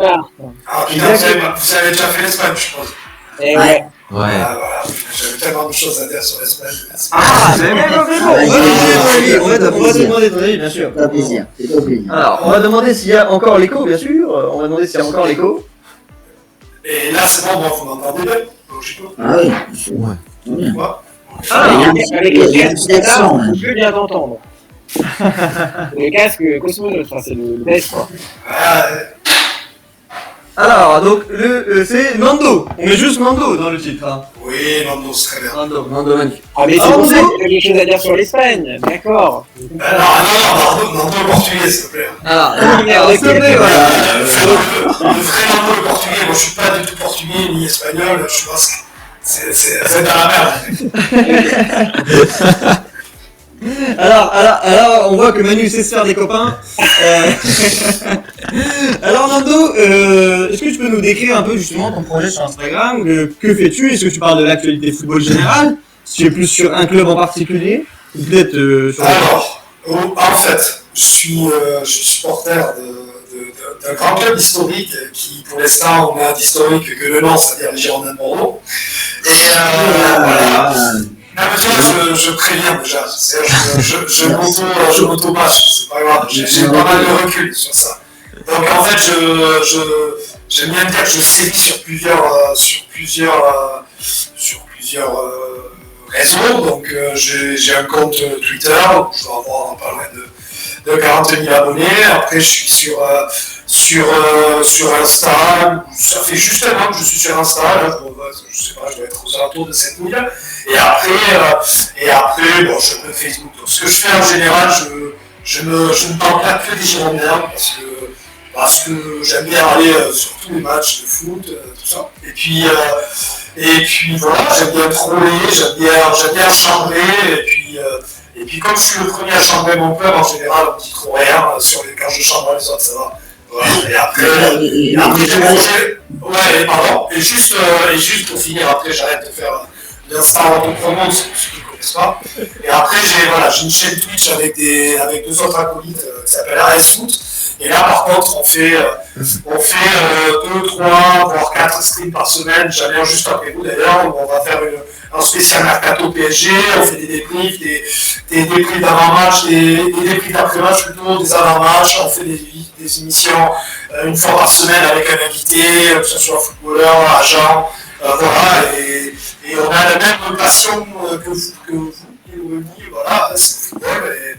Et voilà, donc on est sur Twitch, on a fêté le moment sur Twitch hier. Ah, incroyable. Voilà. Alors juste, il y a des petits messages dans le chat qui disent que peut-être tu aurais un petit problème de micro, peut-être j'ai trop proche de ta bouche, peut-être, je sais pas, ou peut-être trop loin. Alors, dites-moi juste si c'est trop fort, si on n'entend pas, si normalement je serai toujours avec ça passe nickel, mais peut-être que... Peut-être que là on a mis la gomme pour toi, c'est pour ça. C'est particulier, tu sais. Alors, comment s'appelle le nom de la chaîne? AS Foot. Ice quoi? AS Foot. Ice Foot, ok, très bien. Bah, les amis, n'hésitez pas à vous abonner à la chaîne de Nando, justement, voilà, pour toute cette passion et aller regarder ce qu'il fait, les amis. Alors, on a David qui a rejoint la hotline. Est-ce que David nous entend? Alors, il doit avoir le son du lien qui est activé. Alors, je sais pas. Alors, on va commencer tout de suite à débattre sur le fameux match hier soir. Notamment ce penalty qui a fait beaucoup parler, qui a fait beaucoup couler d'encre, les amis. Alors, on peut commencer tout de suite avec, déjà, un big up aux Danois. Moi, j'ai envie de commencer tout de suite la soirée avec un big up aux Danois qui ont fait un Euro extraordinaire. Ils nous ont fait vibrer. On y a cru même d'ailleurs jusqu'au bout. Je pensais qu'on avait flingué les Girondins, merde. Non, il n'y a pas besoin, ils vont descendre tout seul. On descendra pas, ne vous inquiétez pas. Mais d'ailleurs... Mais peut-être que dans quelques jours, dans quelques semaines, ça a chambré, on a vu ce que ça a donné avec Gérard Lopez. Et voilà, il y a des clubs très prestigieux qui n'ont pas du tout eu d'argent, qui n'ont pas été champions, qui n'ont pas eu l'Europe, qui n'ont rien eu. Voilà. C'est vrai. Alors, est-ce que David nous entend? Moi, je vous entends très bien. Ah, nous avons la hotline qui est avec nous. On a notre premier invité du soir qui est avec nous. Donc David qui a rejoint la hotline. David qui est aussi avec Nando qui est avec nous. Nando est avec nous. Salut David. Salut. Alors, on peut voir que Nando derrière lui, il y a quelqu'un qui passe le balai parce que on entend des bruits de balai chez Nando. Des bruits de balai dans des chez Plus de casseroles, moi, je dirais. Des casseroles. Alors, on est en train de. Il y a quelqu'un qui est en train de faire des trucs. Oui. Ah. On ne veut pas savoir, on ne veut pas savoir. Alors voilà, Nando nous invite tous à manger chez lui, donc vous êtes tous invités. D'accord, mais c'est bizarre, hein. Mais c'est quoi ce... En fait, vous avez un logiciel du futur, parce que normalement, tous ces trucs-là, en fait, on les entend pas. Vous avez un truc, vous avez un logiciel du futur. C'est différent, en fait. Vous êtes vraiment charmant. On a vraiment, on a investi. Hein. Alors, c'est rigolo. Alors on va essayer, les amis, de bien sûr parler de ces Danois. On a nos deux invités qui sont arrivés. Je les ajoute à la régie et je vous laisse commencer le débat, bien sûr. Angleterre-Danemark. Commencez avec Loco. Non, on va lancer sur l'Angleterre-Danemark. Moi, j'ai bien aimé les Danois jusqu'au bout qui se sont donnés, même si à partir du deuxième mi-temps, on a vu se sont un peu écroulés émotionnellement, physiquement, je sais pas pour plusieurs paramètres. Après, c'est pas volé de la part des Anglais, plus le match avançait. Mais bon, je pense que les gens vont beaucoup retenir les polémiques, ce fameux penalty qui peut sembler léger, même si moi je pense que ça peut aussi, ça me choque pas plus que ça, moi personnellement. Et puis on va revenir aussi sur les Anglais qui pourraient supposer être avantagés tout au long de cet Euro, parce que voilà, on a vu l'ambiance qui a poussé, qui a rendu peut-être les Danois fébriles et plein de choses. Mais après, les Anglais ont fait leur match, il n'y a rien à dire. Alors, vous avez pu le voir à votre écran, on a Desperamos qui sont arrivés avec nous. Alors, comment ça va, les amis? Bonsoir. Vous nous entendez bien? Oui. Ça va vous? Ils sont deux en plus. Oui, on en a deux pour le Oui, prix et d'un. vous, on vous entend? J'ai l'impression qu'ils ont un petit décalage. Apparemment, eux aussi, ils payent pas internet. On vous entend, Non, c'est rien, regarde, c'est des Toulousains, c'est normal qu'ils aient un décalage. Alors, on a invité les Toulousains avec des Bordelais. Ça sent C'est pas la meilleure intéressant. chose d'inviter le Bordelais, le Toulousain. Bah si, c'est marrant. C'est deux clubs dans la galère en fait, Ouais, ils se un peu de comprennent. dans la galère. Alors, Mais bon, ça avec. Mais on bon, est très content de vous avoir, et alors, on va très vite rebondir là-dessus. Alors, on peut tout de suite avoir le premier avis de la soirée, et avec d'ailleurs les Toulousains qui sont partis, parce qu'ils ont une connexion de merde. Vas-y, sur le match Angleterre-Danemark. Vas-y, Nando. Dans le vif du sujet. Donc, alors, le match, c'est pas le match qui m'a passionné le plus, franchement. C'est pour ça, dans le contenu, puis je suis pas fan de ce que proposent les Anglais, en fait. Donc, Dans le jeu. Dans le jeu, ouais. Je suis pas fan. Je trouve que ça s'appuie sur spécialement sur les individualités offensives.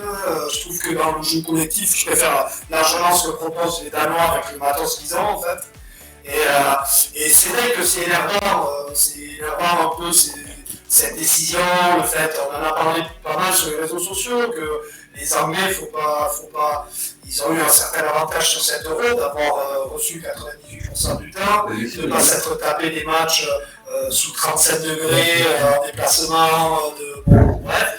Et en plus, ce petit pénalty qui est vraiment généreux, c'est vrai que c'est du décortique, oui, et je pense que par exemple en Angleterre, jamais ça siffle, ça on le sait, on est sûr, et voilà, et ça a été un peu, je trouve que c'est un peu délicat de siffler penalty dans une prolongation quand c'est pas aussi flagrant que ça.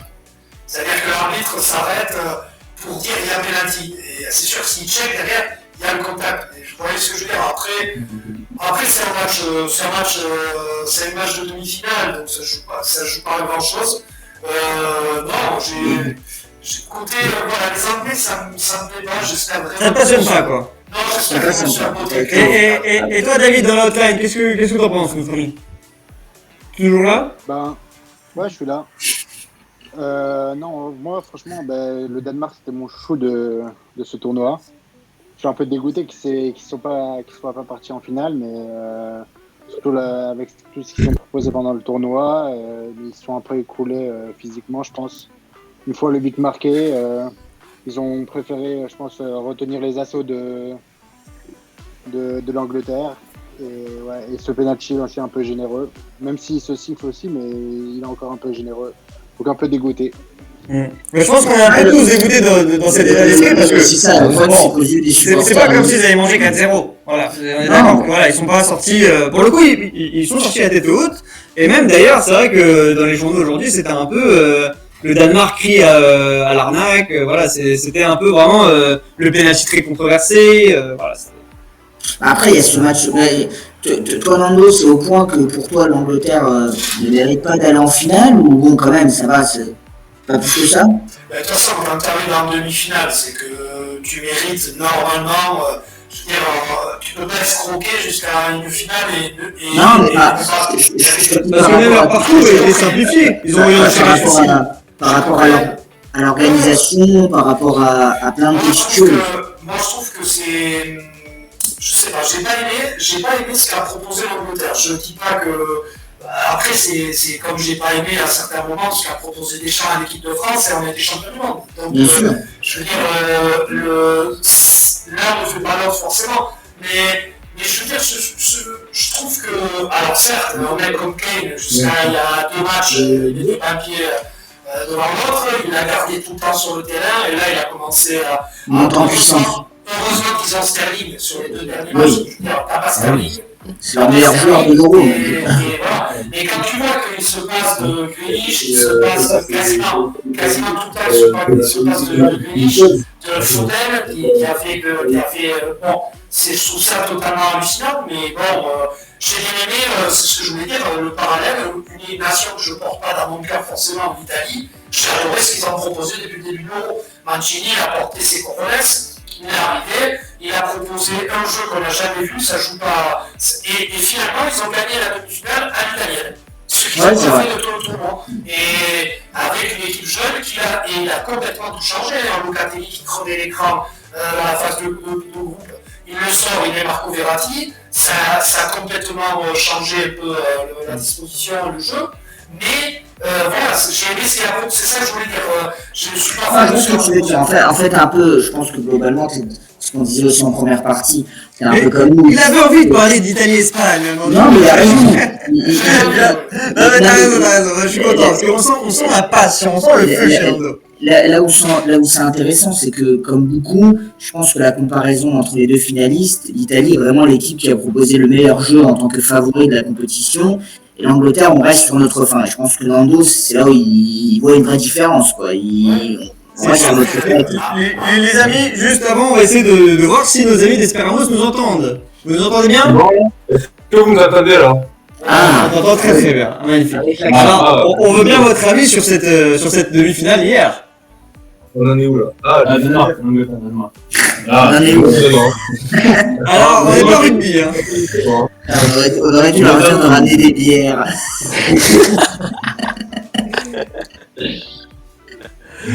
Alors allez-y. Non, on est danois nous déjà. Du coup, on préfère le Danemark, mais sinon en vrai c'était l'Angleterre, ils ont pas non plus survolé la demi-finale. Ils ont c'est pas non plus la différence entre les deux équipes sur le papier, c'est pas non plus trop vu sur le terrain. Alors, on a eu justement une préface un peu du coaching de Nando qui dit que voilà, il s'est passé de Grealish, il s'est passé de plein de joueurs. Ça a fait énormément de bruit, hein, Southgate, ce qu'il a fait. Que pensez-vous, les amis? On peut tout de suite demander, pour terminer, avec notre ami David qui est dans l'hotline. Qu'est-ce que tu as pensé de ce coaching? En même temps, il voulait sortir Grealish alors qu'il était rentré en deuxième mi-temps. C'était surtout pour la physionomie du match. À la fin, il devait garder le résultat. Même on a vu ce qu'il a fait pour les 5 dernières minutes où il faisait que tourner, faire la passe à 10. Et donc, je pense que c'est un coaching Coaching gagnant. Enfin. Ouais, qui a un coaching gagnant, ouais, pour moi. Et d'ailleurs, on rappelle que David, expert sur Football Manager, il a gagné la Ligue des Champions avec Ivry. Donc, voilà. Ah ouais. Il est parti très très loin. Il est parti très très loin, vraiment. C'est un crack. Alors d'ailleurs, David, juste avant de nous quitter, est-ce que tu peux nous donner ton prono pour la finale? Italie. Pour moi, l'Italie, l'Espagne. Ah, mais c'est bon, c'est bon. Non, moi je veux l'explication. Non, pour moi, l'Espagne, c'était l'équipe qui a été le plus difficile à jouer pour l'Italie parce que c'était une équipe qui garde le ballon et tout. Donc, l'Italie, c'est une équipe, franchement, qui aime avoir la possession du ballon. On l'a vu pendant tout le tournoi et quand ils ont la possession du ballon, ils sont inarrêtables. Donc, je les vois encore battre l'Angleterre. Et ben on va en débattre. Bah, justement, ça va nous lancer notre sujet. En tout cas, merci David de nous avoir rappelé. Franchement, merci beaucoup. Merci de ta fidélité dans le chat et merci d'être là toujours dans l'émission. Merci. Alors, Bye. les amis, on vous rappelle d'ailleurs que voilà, vous pouvez rejoindre la hotline quand vous voulez. On peut démarrer tout de suite le nouveau sujet avec est-ce que l'Italie peut battre l'Angleterre? On parle pas plus du match d'hier. Ah si, on peut parler toute la nuit. Ah si, on peut en parler. C'est-à-dire, moi je vous ai trouvé tous un peu dur quand même sur l'Angleterre. Je trouve que pour moi le match, autant sur la première mi-temps il y a match, autant sur la suite, je trouve que l'Angleterre le match est à sens unique. Les Danois ont joué dans leurs 30 derniers mètres. Alors je suis d'accord avec Nando, c'est pas le plus beau football de la compétition, mais ça reste très solide. Je trouve que c'est un vrai rouleau compresseur, les Anglais, quand ils sont dans la place, voilà, ils lâchent pas l'adversaire et c'est très très fort. Je pense Michael, le score, il pourrait être beaucoup plus large. Alors, je comprends que le penalty soit controversé, mais on peut pas me dire que les Anglais méritent pas la qualif hier. Je pense que les Anglais ont fait ce qu'il fallait. Alors, certes, ils sont aidés peut-être par le public, évidemment, par les circonstances, mais je pense que les Anglais méritent et moi qui étais fan de cette équipe danoise.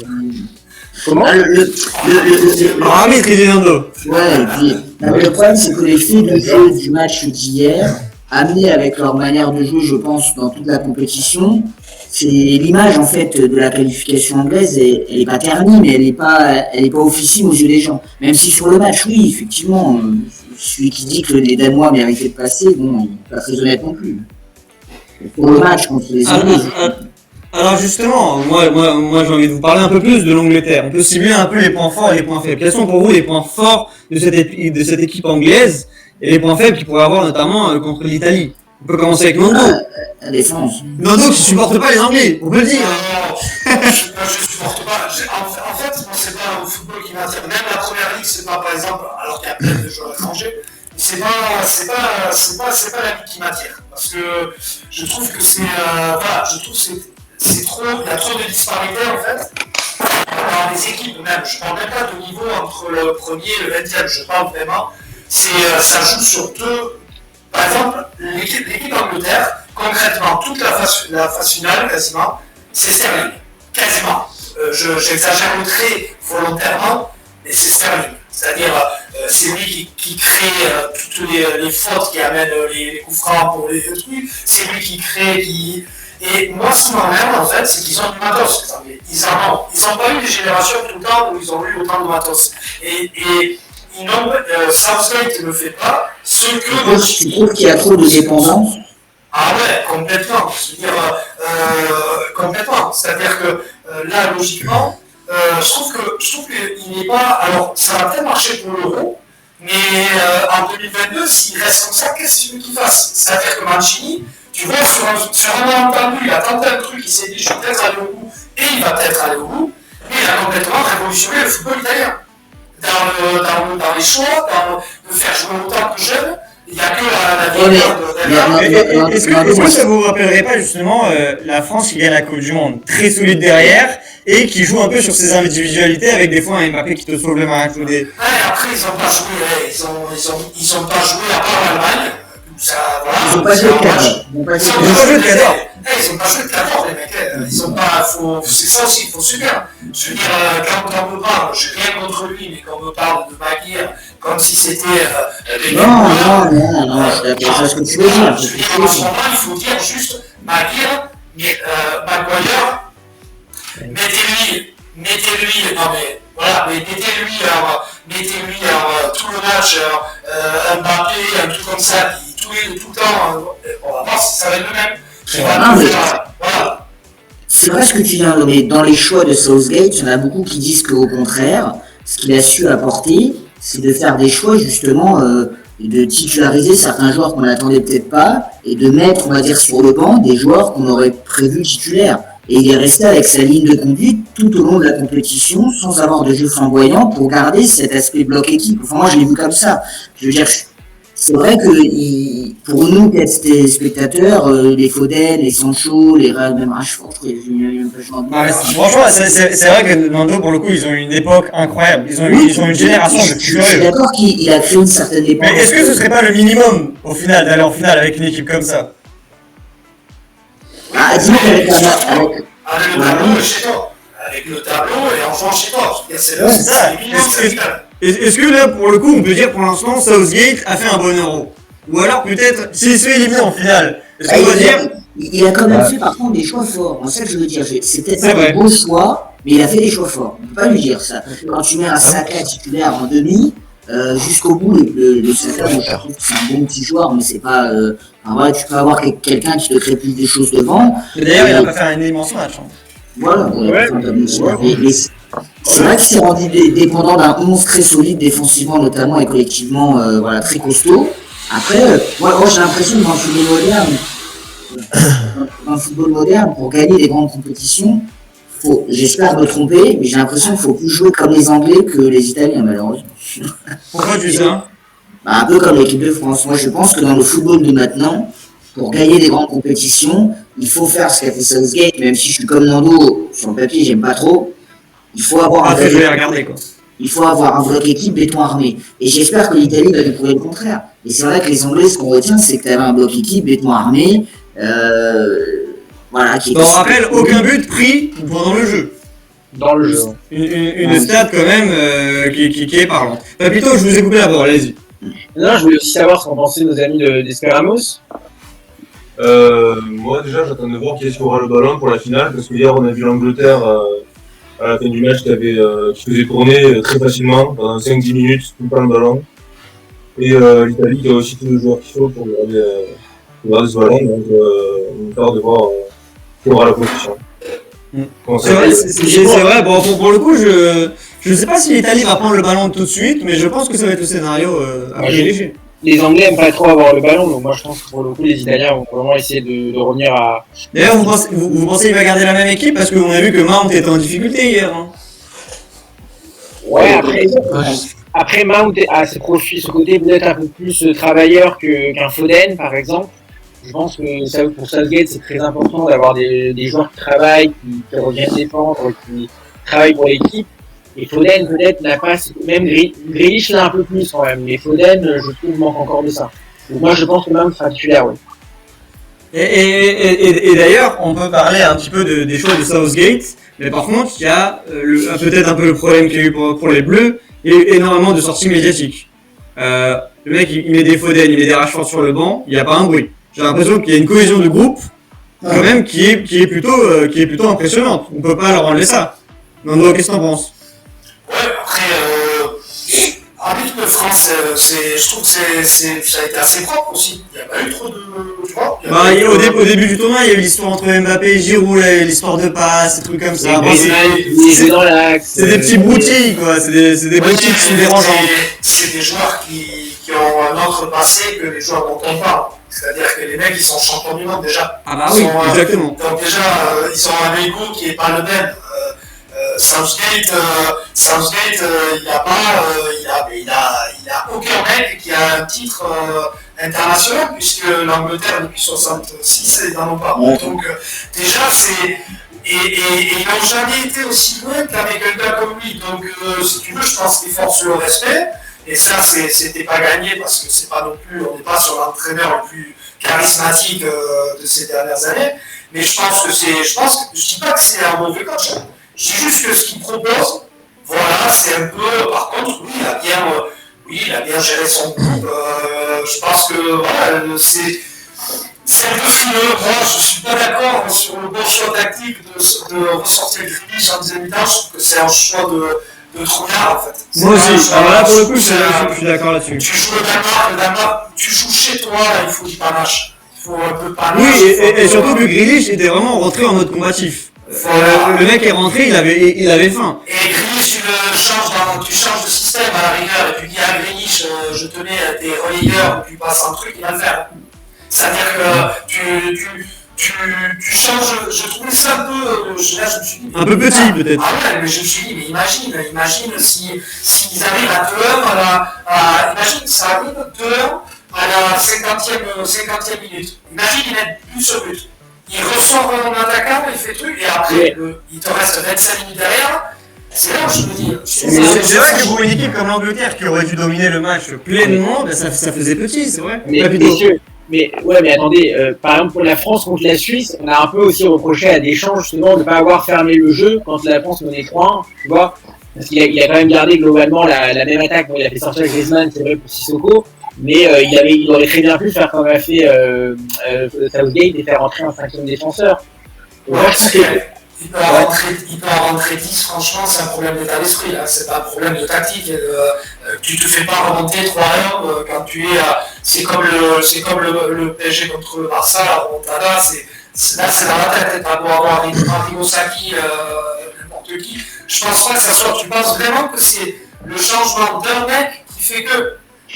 Ce que je veux dire par là, c'est que je pense que parfois dans le haut niveau, tu peux pas toujours gagner avec du panache. C'est-à-dire qu'effectivement, je comprends ce que tu dis, mais je pense que là, Southgate, il a vraiment voulu assurer le résultat. Et il s'est dit qu'avec 5 défenseurs, vraiment, on ferme les portes, on ferme la boutique, c'est fini, il reste 5 minutes.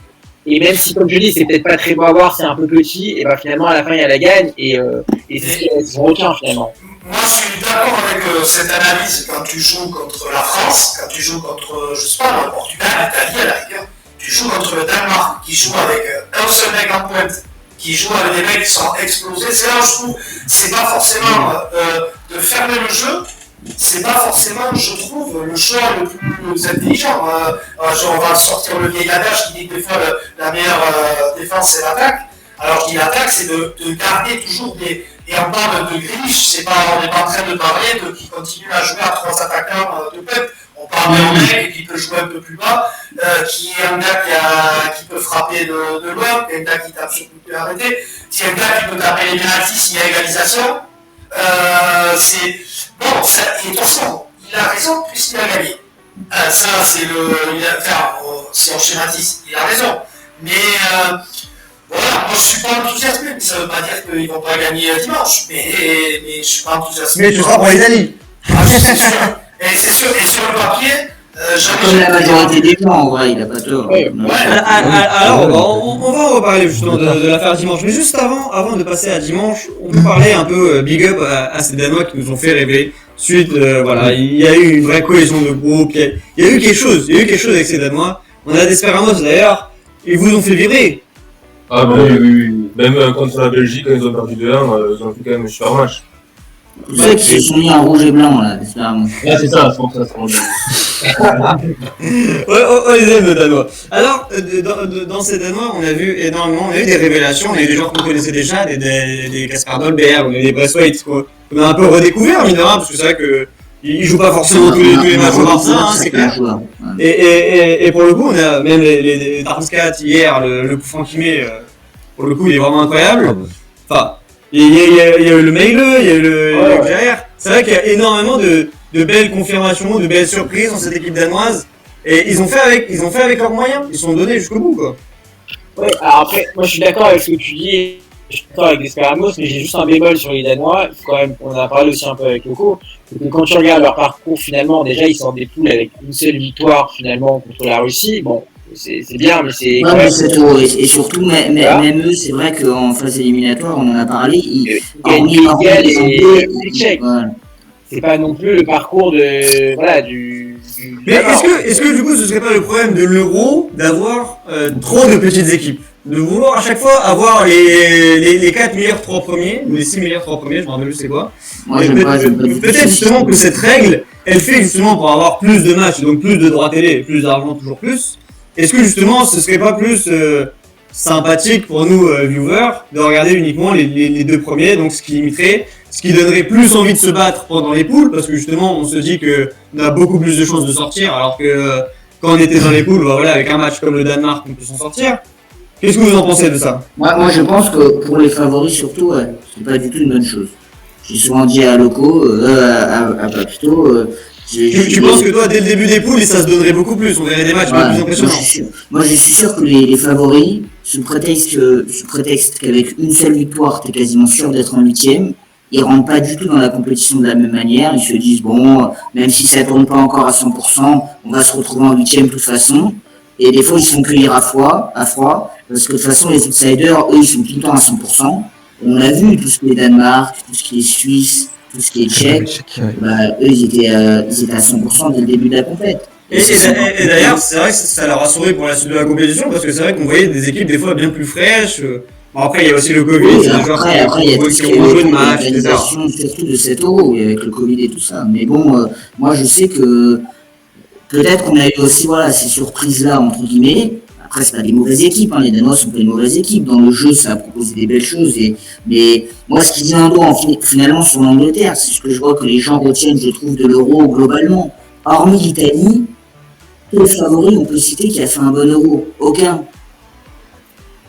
Oui, là, tu me poses une colle, oui, c'est vrai. L'Angleterre. Oui, t'as dit l'Italie. Non, parce que l'Angleterre n'a pas fait un bon euro. L'Angleterre a juste.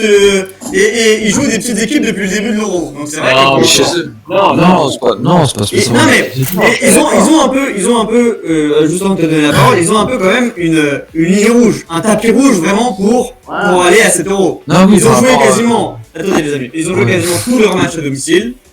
Ils ont eu à peine le quart de finale qui était à Rome. Ils ont joué quand même majoritairement des équipes moins fortes que eux sur le papier. Et ils ont quand même toutes ces conditions réunies pour aller en finale. Après, c'était pas forcément fait exprès, je dis pas ça. Mais pour le coup, là, typiquement, s'ils s'étaient arrêtés avant, j'aurais dit là, ils auraient fait un mauvais euro. Là, pour le coup, ils font pas un bon euro, ils font pas un mauvais euro. J'attends de voir la finale, quoi. C'est ça que je veux. Non, après, l'Angleterre, on va pas dire qu'ils font un bon ou un mauvais euro, c'est, après, voilà, quand tu compares, dire, le parcours de l'Angleterre et l'Italie, c'est complètement, c'est l'opposé, c'est clairement l'opposé. T'as l'Italie qui, à part, allez, on va dire, à part les huitièmes, où bon, c'est tape l'Autriche, et après, ça. Ah ouais, après, ouais, ils sortent à Belgique, l'Espagne, alors que après, l'Angleterre, bon, ils ont fait quasiment, tout leur euro, chez eux, à domicile. Mais il faut quand même aussi Moi, se je dire. sens que Mono est énervé à propos de ça. Après, ce qu'il faut aussi se dire, c'est que l'Angleterre, ok, ils ont eu que les petites équipes, ils ont que compté des petites équipes, mais en huitième, faut pas oublier qu'ils ont éliminé l'Allemagne. C'était une très petite Allemagne. Oui, Après, C'était vraiment une très petite Allemagne en principe. ça reste l'Allemagne, hein. Après, ça reste Allemagne. Après, ça reste quand même l'Allemagne. Et au-delà de des favoris, tous les autres favoris, Nando, il a dit, il était Portugal, l'Espagne, c'est ça au début de la compète, si je n'ai pas bien entendu. Portugal. De quoi T'étais plutôt pas. C'était quoi ton favori? Non, moi j'étais favori, je mettais la France, honnêtement. Ah voilà, la France. La France est le plus bel exemple. Voilà, la France a déçu. Moi, le Portugal, je les voyais, bon, ils se sont fait éliminer de manière un peu salaud, mais je les Ouais, dans voyais la Belgique. Bon, c'est pas chez toi non plus. Non, mais je les voyais beaucoup plus forts que ça. J'avais un groupe pour moi béton armé. Bon, il y a plein d'équipes comme ça. Les Hollandais qui avaient à peu près bien joué dans les poules, ils se sont effondrés. T'as plein de choses qui montrent que les favoris, ils n'étaient pas. Enfin, bon, je sais pas si c'est l'organisation de l'Euro, le fait que t'es après une saison les avec déplacements, le Covid et tout ça. Les déplacements aussi, il y a beaucoup. Ouais, je pense que le roi a fait beaucoup de. L'organisation a fait beaucoup. Et même, il y a ça. Et puis la France, si on peut mettre une circonstance atténuante, on va dire, à la défaite contre la Suisse, et je suis sûr que c'est un facteur qui a été un truc en plus du fait aussi qu'ils aient vendu la peau de l'ours avant de l'avoir tué, c'est que tu regardes tous les joueurs de l'équipe de France, regarde combien de matchs ils ont joué dans l'année, regarde les Suisses, combien de matchs ils ont joué dans l'année. Les mecs, ils arrivent à l'Euro, ils sont beaucoup plus frais que les Français, c'est 16 ans à la con. Tous les mecs, il y en a qui ont joué jusqu'à la finale des champions. Et les Suisses, bon, à part, j'allais dire, à part Shaqiri, il a quasiment pas joué à Liverpool. Chaka avec Arsenal, ils ont fait, je sais pas, ils ont Le championnat, Sur deux, je suis d'accord avec toi, mais les autres équipes, l'Italie aussi, Ah mais l'Italie, c'est vrai qu'ils ont pas énormément de joueurs qui ont joué en Ligue des Champions. Ils avaient quand même, tu vois, l'Inter, ça s'est fait sortir, les Interistas, tu vois, la Juve, ils se sont fait sortir vite aussi. C'est vrai que là, en finale, il y a très peu de joueurs qui ont atteint la Et c'est ça, moi je pense que ça y fait, c'est pas le facteur déterminant, même avec ça tu m'en battes la Suisse, mais je veux dire que dans les boîtes et les Allemands, ils ont rencontré le même problème. Ils ont des mecs qui étaient déjà, c'est une fin de cycle de l'équipe, enfin une fin de cycle avec l'eau, et ils ont des mecs, l'essentiel c'est Bayern, t'as des Timo Werner qui ont fait la finale avec Chelsea, tu vois, Havertz aussi, et les mecs, Havertz on a vu, il a fait 2 bons matchs après, et terme. Physiquement, les groupes des favoris n'étaient pas au top de la France. Ouais, c'est le problème de cet Euro. Cet Euro qui avait quasiment pas de préparation pour les nations. Quasiment aucun match de préparation ou très très peu. Il y a eu en plus cette merde de vouloir voyager dans toute l'Europe en plein Covid. Il y avait à un moment même, je crois, les Français ils s'étaient plaints parce que quand ils ont joué je crois que c'était à Bucarest ou à Budapest, ils ont joué. Ils ont été confinés dans des hôtels, en fait, ils n'avaient même pas le droit de sortir. Ah oui, en centre-ville, on n'avait même pas de parc. Vous vous rendez compte, c'est vrai que c'est des conditions quand même, ça aide pas. C'est vrai que c'est... Et même si vous regardez le groupe de la mort, le groupe de la France, pourquoi les 3 ils sortent pas? Et pourquoi ils sortent pas? Et c'est pas parce que c'est 3 nuls, c'est les 3 plus forts, quasiment. C'est les 3 plus forts. T'as des 3 vainqueurs des 3 dernières compétitions mondiales. Et donc il y a un autre facteur qu'il faut rentrer en ligne de mire, c'est que les mecs, quand t'es fatigué, ce groupe-là, au niveau du stress mental, les mecs, ils ont joué, et en plus tu jouais contre la Hongrie chez elle. Les mecs, tous ceux qui ont joué contre la Hongrie, c'est comme tu sais, quand tu joues à FIFA, t'as la barre de l'énergie, tu arrives à la fin, t'es dans le rouge, comme ça, les mecs, c'est écrit. Surtout que la pression est de leur côté, parce que c'est sûr qu'on va plus attendre un France, un Portugal, un Allemagne qu'une Hongrie. Une Hongrie, si elle fait l'exploit, c'est un peu comme les Danois, et c'est d'ailleurs ce que j'ai aimé chez eux, ils ont joué un peu sans relâche. Les mecs, ils étaient là en mode, on joue pour Eriksen, on joue pour le peuple danois, et voilà, tu vois, on sentait qu'il n'y avait pas tellement de pression chez eux. Et je pense que tous ces mecs qui sont sortis du groupe de la mort, ils ont eu un truc que tu peux comprendre, un phénomène de relâchement psychologique en week-end en se disant c'est bon, on est sortis, et inconsciemment, c'est pas Deschamps qui leur a dit levez le pied, jouez tranquille. Deschamps ou Lo, je ne me rappelle plus comment il s'appelle, celui du Portugal, Jorge Santos, Fernando Santos. Voilà. Et donc, ouais, mais comme par hasard, ouais, j'ai fait un petit avec l'autre,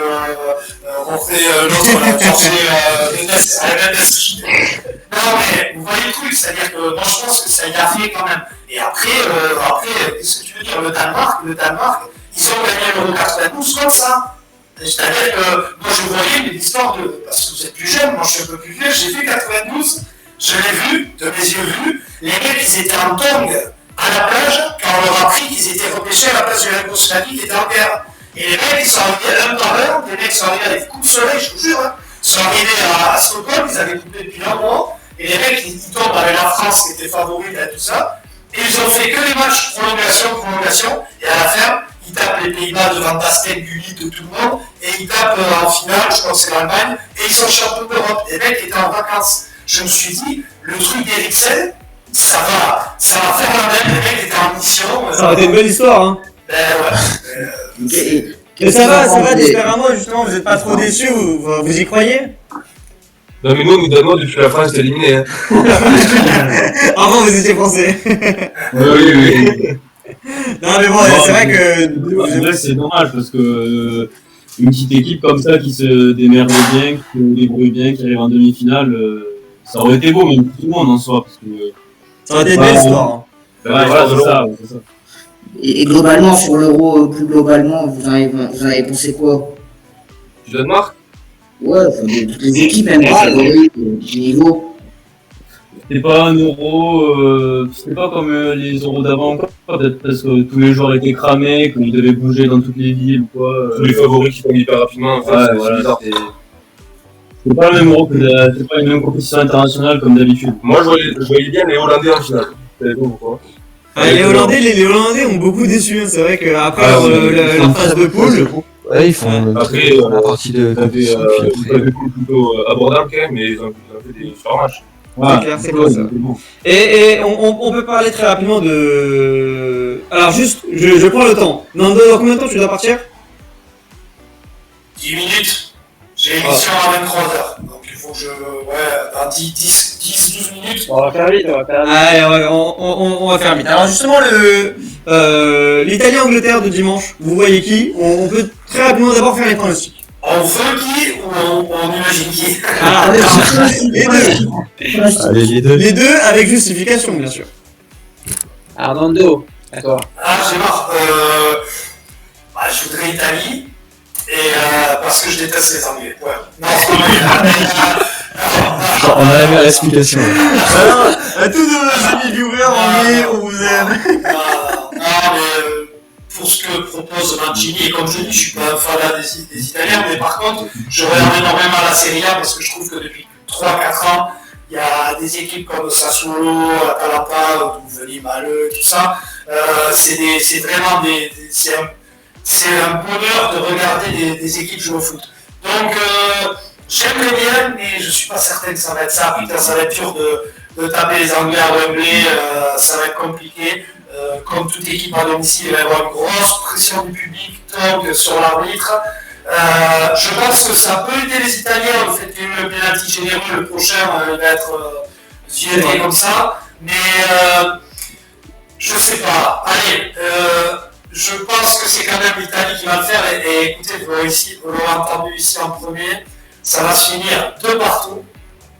Et l'Italie va gagner 3-2 à la NR en 2016. Voilà, carrément, on a même le déroulement du match. On a tout.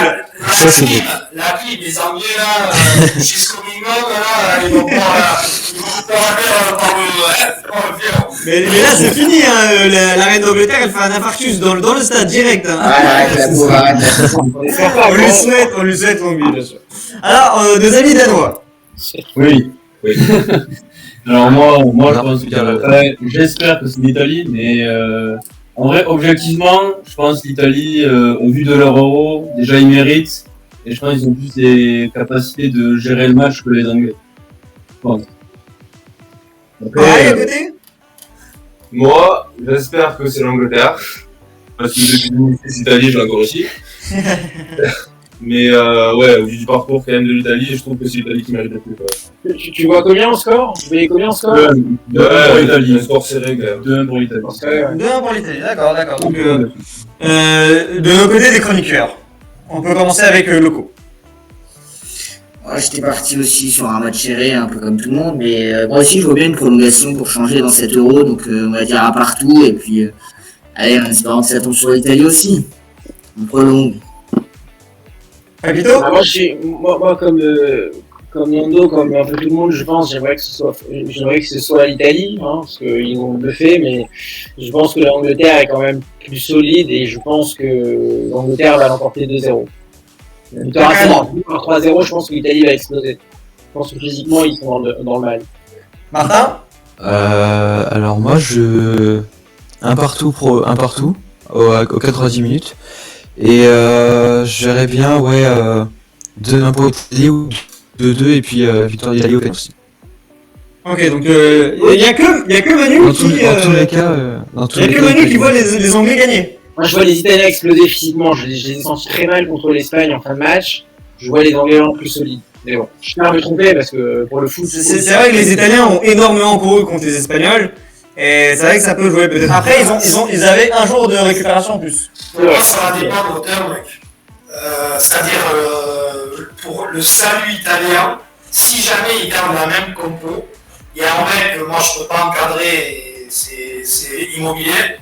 Giro Immobilier, mais j'ai jamais pu. C'est-à-dire que dès qu'il est parti d'Italie, il a toujours été nul. Quand il est parti à Dortmund, il a été nul. Quand il est parti à Tulle, il est nul. C'est vrai qu'il met les buts, il met beaucoup de pénalty, mais il faut une équipe qui génère 15-20 occasions pour qu'il mette ses 1 ou 2 buts par match, des fois. Mais le problème, c'est que plus tu montes de niveau, il monte à l'occasion. Et c'est absolument, je préfère que Pour l'Italie, je pense que pour gagner, il faut démarrer avec le matos qu'ils ont avec Velotti. Ça, c'est mon avis. Je suis content qu'ils aient sorti Berardi, alors que j'aime beaucoup ce qu'ils proposent à Sassuolo. Mais je trouve que Chiesa, c'est beaucoup plus intéressant par rapport au jeu, ce que propose. Et donc, ce que je voulais dire, si Ciro Immobile joue, va falloir qu'il mette une occasion sur les 3 qu'il aura. Parce qu'il n'en aura pas beaucoup plus. Il n'en aura pas d'autres. Il n'en aura pas plus, et s'il marque, alors on a tous les moyens de son tournoi. Je veux dire, mais. Et comme je pense que Mancini, il s'est un peu entêté avec lui, et je pense que ça, c'est un peu l'ancien côté Laziale de Mancini qui fait jouer à Laziale. Moi, je pense qu'il va jouer Immobilier, hein. Je pense qu'il va jouer dès le début du match. Hein. Je pense, c'est comme si tu. Voilà, c'est comme Southgate qui s'est entêté même quand il ne marquait pas. Avec Kane. Ah ouais. Mais Kane, c'est un monstre, hein, on est d'accord, je veux dire. Exactement. C'est pas pareil. Mais voilà, c'est pas pareil. Immobilier. Oui, il marque avec l'Italie, il est contre Saint-Marin, voilà, il va mettre les matchs où il faut marquer importants. Et c'est pas que marquer, c'est-à-dire qu'il bouffe des occasions des autres. C'est impressionnant. Donc, je pense que ça va dépendre de son match si je pardon. Non, je suis d'accord avec toi. Moi, je mets juste un bémol très rapide. Je suis d'accord avec toi sur Immobilier, il manque de réalisme, mais par contre, il libère énormément d'espace sur les côtés, on en a un peu parlé. Il fait beaucoup d'appels en profondeur, c'est incessant. Et du coup, en fait, ça libère les espaces pour Chiesa et Insigne. Voilà. Ça, c'est vrai, c'est un travailleur, c'est vrai. Mais tu peux avoir le même profil, c'est comme en équipe de France, quand tu as un gars aussi qui libère un paquet d'espace quand il joue devant, c'est Giroud, parce qu'il te mobilise. Et un mec comme Belotti, il a un physique un peu plus de déménageur, tu vois, il est moins esthétique, mais c'est un gars, je peux te dire que pour le coup, Maguire et son acolyte Stones et tout ça, ils vont être quasiment à 2 sur lui. Et pour le coup, ça risque de changer la donne, ils n'ont pas eu une seule fois, ils n'ont pas eu cette configuration quasiment depuis le début de l'Euro. Et ça, c'est un vrai bon point. C'est vrai, parce que c'est pas Brett White à côté que tu vas. Voilà. Il faut un mec qui va rentrer dans le bar, en fait, qui vienne, et comme ils savent ça, il va pas s'échapper. Ah, avec un peu de vice en plus, avec un peu de vice italien, ça peut jouer, hein. Ça peut les énerver. Voilà, Immobilier, voilà, il est effectivement, il fait ses appels, ces trucs-là, mais. Voilà, pour moi, alors, juste avant que Nando parte, parce que là il me semble qu'il reste 2-3 minutes, est-ce qu'on peut lui faire un petit quiz qu'on avait prévu exprès pour lui? Allez Martin, à toi de jouer. J'ai fonctionné parce que sur celui que vous avez fait avant, j'avais toutes les réponses et là je vais être nul. Vous allez voir. Ah non, là, t'inquiète. Gentil, normalement on en fait les deux. On fait les deux là, ouais, qui suis-je et puis les compositions. Alors, donc du coup, je te réexplique pas les règles, c'est bon. Hein. Non, j'ai pas tout écouté, mais je vais avoir. D'accord. Du coup, qui suis je te déroule un peu la carrière d'un joueur et puis après, si t'as le joueur avant que je termine, tu me coupes la parole. Alors du coup, je débute ma carrière en 2003 en Normandie au Stade Malherbe de Caen, où je commencerai à être titulaire seulement à partir de... Putain, mais non mais tu me laisses... Énorme. Je suis le buteur du titre. Oh la vache. Incroyable. Alors Martin avait bossé toute l'après-midi pour ça. Non, franchement, j'ai... Faut que je laisse un peu, parce que pareil, je l'avais formé au FCMS en touche la vie tout à l'heure. Comme il a trouvé tout de suite, est-ce que je peux lui faire un quiz un peu plus relevé, on va dire? Ah bah oui, bien sûr. Nando, c'est un très bon client. Alors, dites-moi 10 joueurs des Girondins de Bordeaux qui ont déjà joué la Ligue des Champions avec Bordeaux. Toute époque confondue. Toute époque confondue. Gires, Tigana, Batiston, Chalana, Roncy, Spech, Tusso. Alors, Gires, moi je l'ai pas, moi. Oui,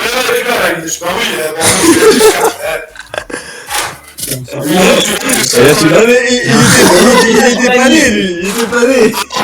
Alors, après ma naissance. Tu parles de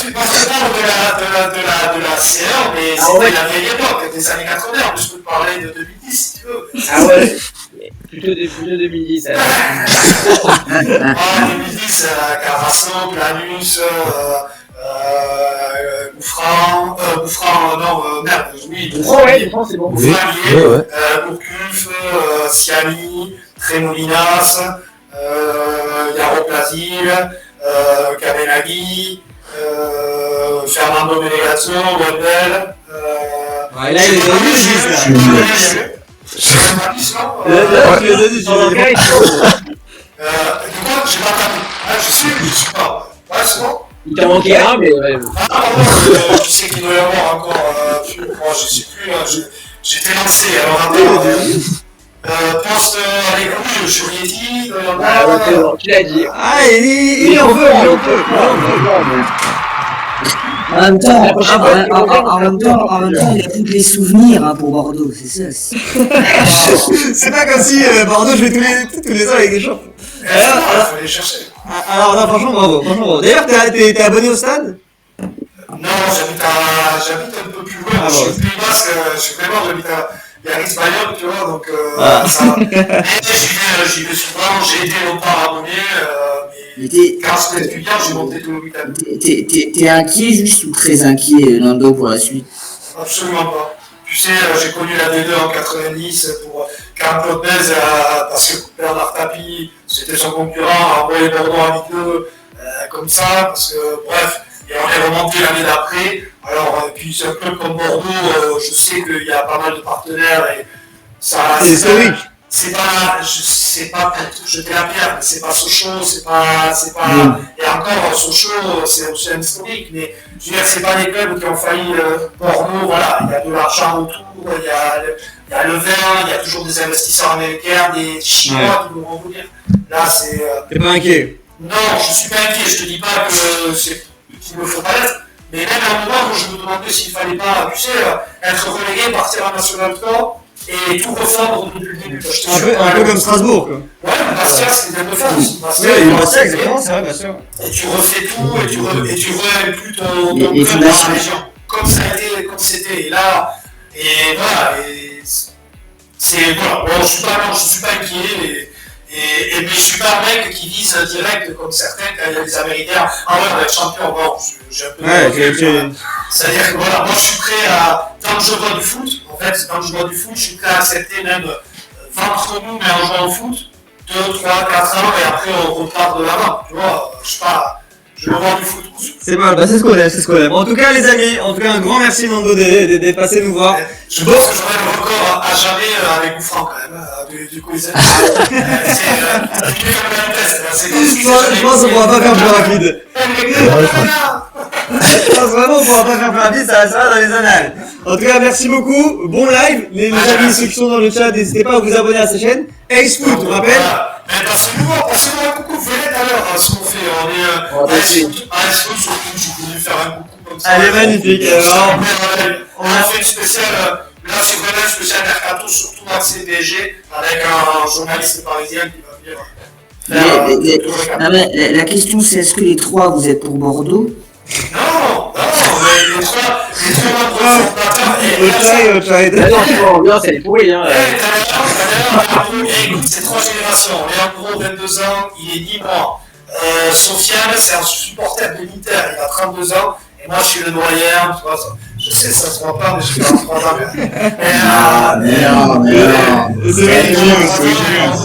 La passion n'a pas d'âge, on le rappelle. En tout cas, bon courage pour le live et on se voit tout à l'heure à la fin. C'est sympa. Merci beaucoup, Nando. Merci beaucoup. Ciao, merci beaucoup.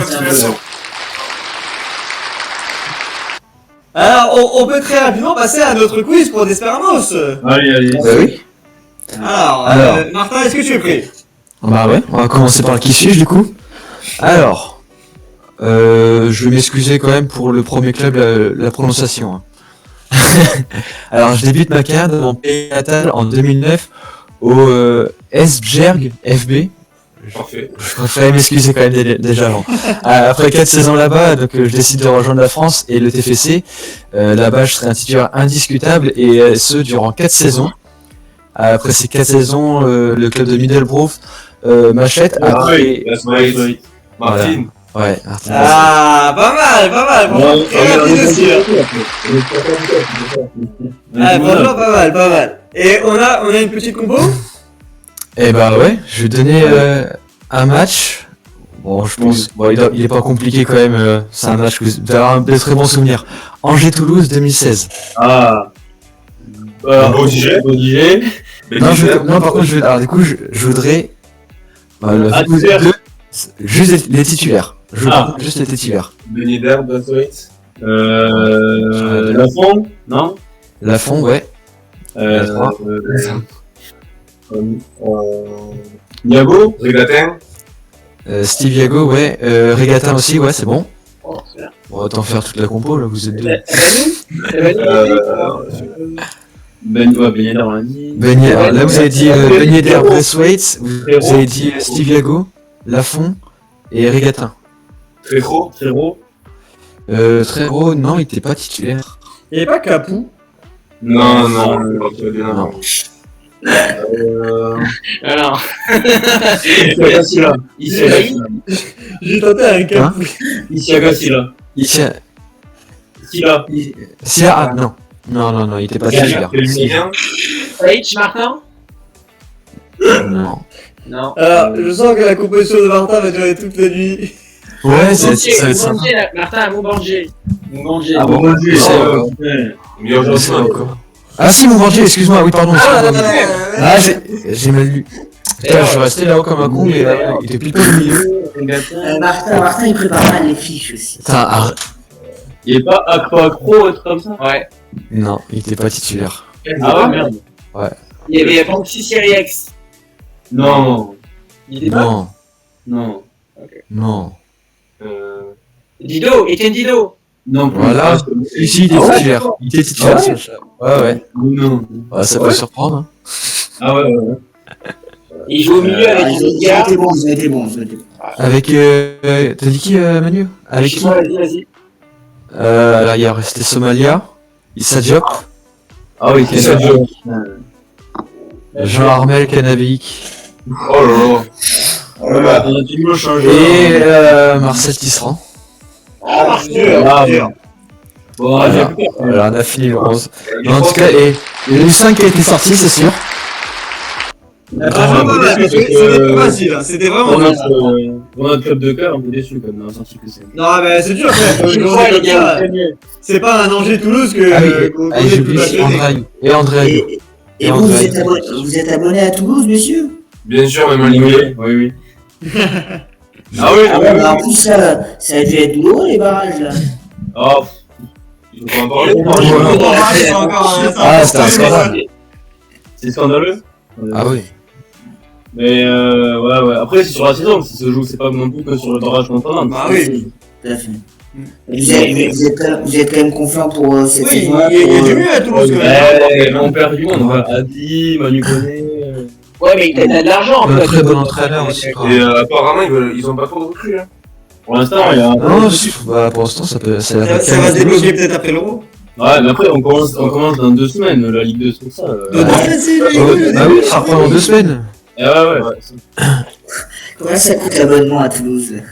Là, 80. Ouais. Et l'année 80 L'année, €. ouais. C'est bien. Bah, il faut qu'il reste en Ligue 2, alors. Ouais. Pas mal. Franchement, bravo en tout cas. Et bah les amis, Il est vrai passionné, c'est beau ça. ouais, ça fait plaisir d'avoir des passionnés comme ça autour de la table. Je pense qu'on peut coller la fin de la soirée. Je pense que voilà, c'est bien. C'était quand même un très beau débat. J'espère que vous avez kiffé le débat. Merci beaucoup. Désolé pour le problème technique, mais. Ah, il y avait des petits problèmes de connexion au début et ça s'est beaucoup amélioré. Franchement, bravo. Merci. Alors, Les amis, n'hésitez pas sur le chat à vous abonner à Desperamos sur Instagram. Ils font du contenu. Si on leur trouve un joueur toulousain, on les fera arriver, ils viendront avec nous. Allez, c'est fait. Allez. D'accord. En tout cas, merci à Papito. Merci à Papito, merci à Loco pour leur préparation d'émission. Merci à Martin, toujours là, notre stagiaire favori. Il est unique, il est avec nous. Et c'est qui je suis encore mieux que. Et là, je me suis amélioré, hein. Franchement, bravo. Vraiment. Bon, bravo les amis. Et sur ce, on part en musique. À la prochaine. Ciao.